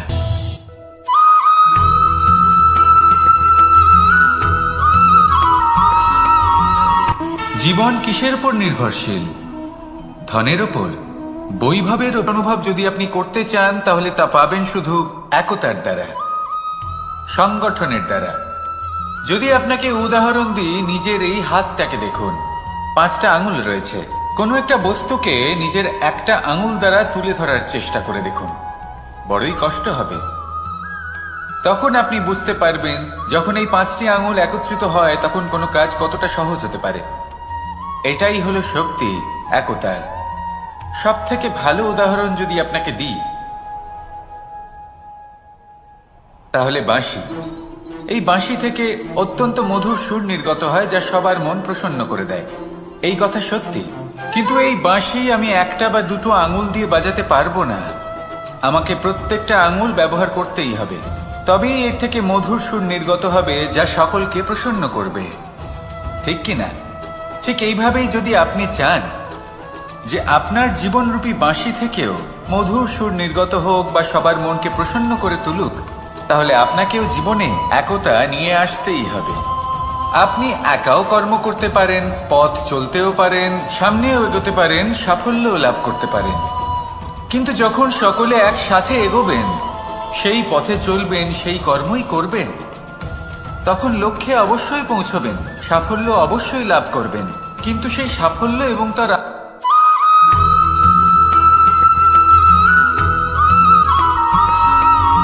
কখনো কখনো আমরা ভাবি যে কোনো ব্যক্তি যিনি ধর্মের পথে চলেছেন, যদি তার দ্বারা কোনো ভুল হয়ে থাকে তাহলে নিয়তি তাকে সেই মুহূর্তেই কঠোর শাস্তি দেন। কিন্তু সেই সব মানুষ যারা সংসারের সব থেকে বড় অধর্মী, বহু নিকৃষ্ট মানের কাজ করেন, তাদের নিয়তি অনেক সুযোগ দেন। তাদের নিয়তি এরকম কঠোর প্রহার করেন না। এই ভাবনা কখনো না কখনো মনে আসেই। ভেবে দেখুন কেন। আসলে জীবনকে বেশিরভাগ মানুষ একভাবেই দেখে থাকেন, বিভিন্ন স্তরে একে দেখা উচিত। এবার আপনি বলুন, এই সংসারে কোনো অধর্মী কখনো প্রেরণার উৎস হতে পারেন? কখনোই নয়। যে মানুষ নিজের আত্মাকে মলিন করে ফেলেছেন, তিনি এই সংসারকে কিভাবে প্রেরণা যোগাবেন?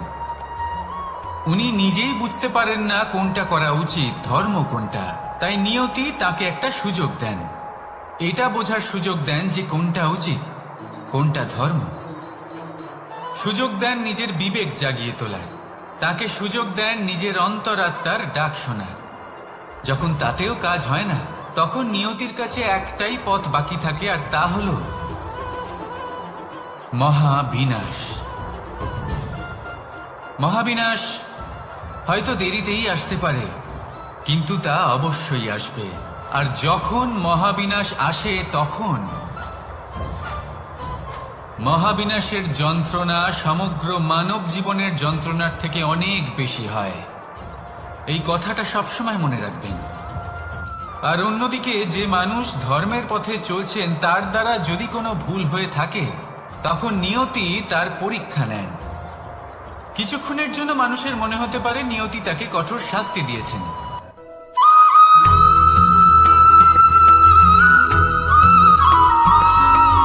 প্রত্যেক মানুষ নিজের জীবনে হীরক তথা হীরে এবং দর্পণ এই দুই দেখেছেন। এই দুই হলো সাদা, এবং এরা দুজনেই আলোর প্রতিফলন ঘটায় এবং এরা দুজনেই উজ্জ্বল হয়ে ওঠে। আপনি হয়তো মনে মনে ভাবছেন যে এটা কি ধরনের তুলনা করছি। একটা হীরে তো রত্ন, তার মূল্য দর্পণের থেকে অনেক গুণ বেশি। কিন্তু হীরে থাকাতে দর্পণের মূল্য কিন্তু কোনো অংশে কমে যায় না, তাই না? মানুষ যখন হীরে নিজের হাতে নেয়, তখন সবার আগে কি খোঁজে? দর্পণ, যাতে তার মধ্যে দিয়ে দেখে সে বুঝতে পারে যে সেই হীরে আদৌ তার শোভাবর্ধন করছে কিনা, তাকে ভালো দেখাচ্ছে কিনা, প্রসাধনের জন্য সেটা ব্যবহার করা ঠিক হবে কিনা। অর্থাৎ হীরের উপস্থিতিতে দর্পণের গুরুত্ব কম হলো না, দর্পণের কারণে হীরের মূল্য বোঝা গেল। আমাদের জীবনেও ঠিক এরকমই ঘটে। আপনারা যদি সংসারে নিজের আশেপাশে দেখেন, এমন অনেক মানুষ দেখতে পাবেন যারা নিজেদের ক্ষেত্রে মহান স্থানে পৌঁছেছেন, নিপুণ এবং শ্রেষ্ঠ হয়েছেন। আর তাদের মধ্যে আপনার নিজের মনে হয় যেন আপনি হলেন দর্পণ। নিজেকে ছোট মনে করবেন না। আপনার মূল্য কম হচ্ছে না, আপনার নিজস্ব মূল্য আছে। আর যদি আপনার অস্তিত্ব না থাকে, তাহলে ওনাদের অস্তিত্বের মূল্য সংসার বুঝতেই পারবে না। জীবনে সবসময় চেষ্টা করবেন যাতে আপনি আরো বেশি শ্রেষ্ঠ হয়ে উঠতে পারেন। আপনি নিজে যে স্থানে আছেন সেটাকে ছোট মনে করবেন না, তারও নিজস্ব একটা মূল্য আছে। যদি আপনি হীরে হয়ে থাকেন, তাহলে অহংকার করবেন না। যদি আপনি দর্পণ হয়ে থাকেন, তাহলে নিজেকে ছোট মনে করবেন না। আসুন আর আমার সাথে ভালোবেসে বলুন, রাধা।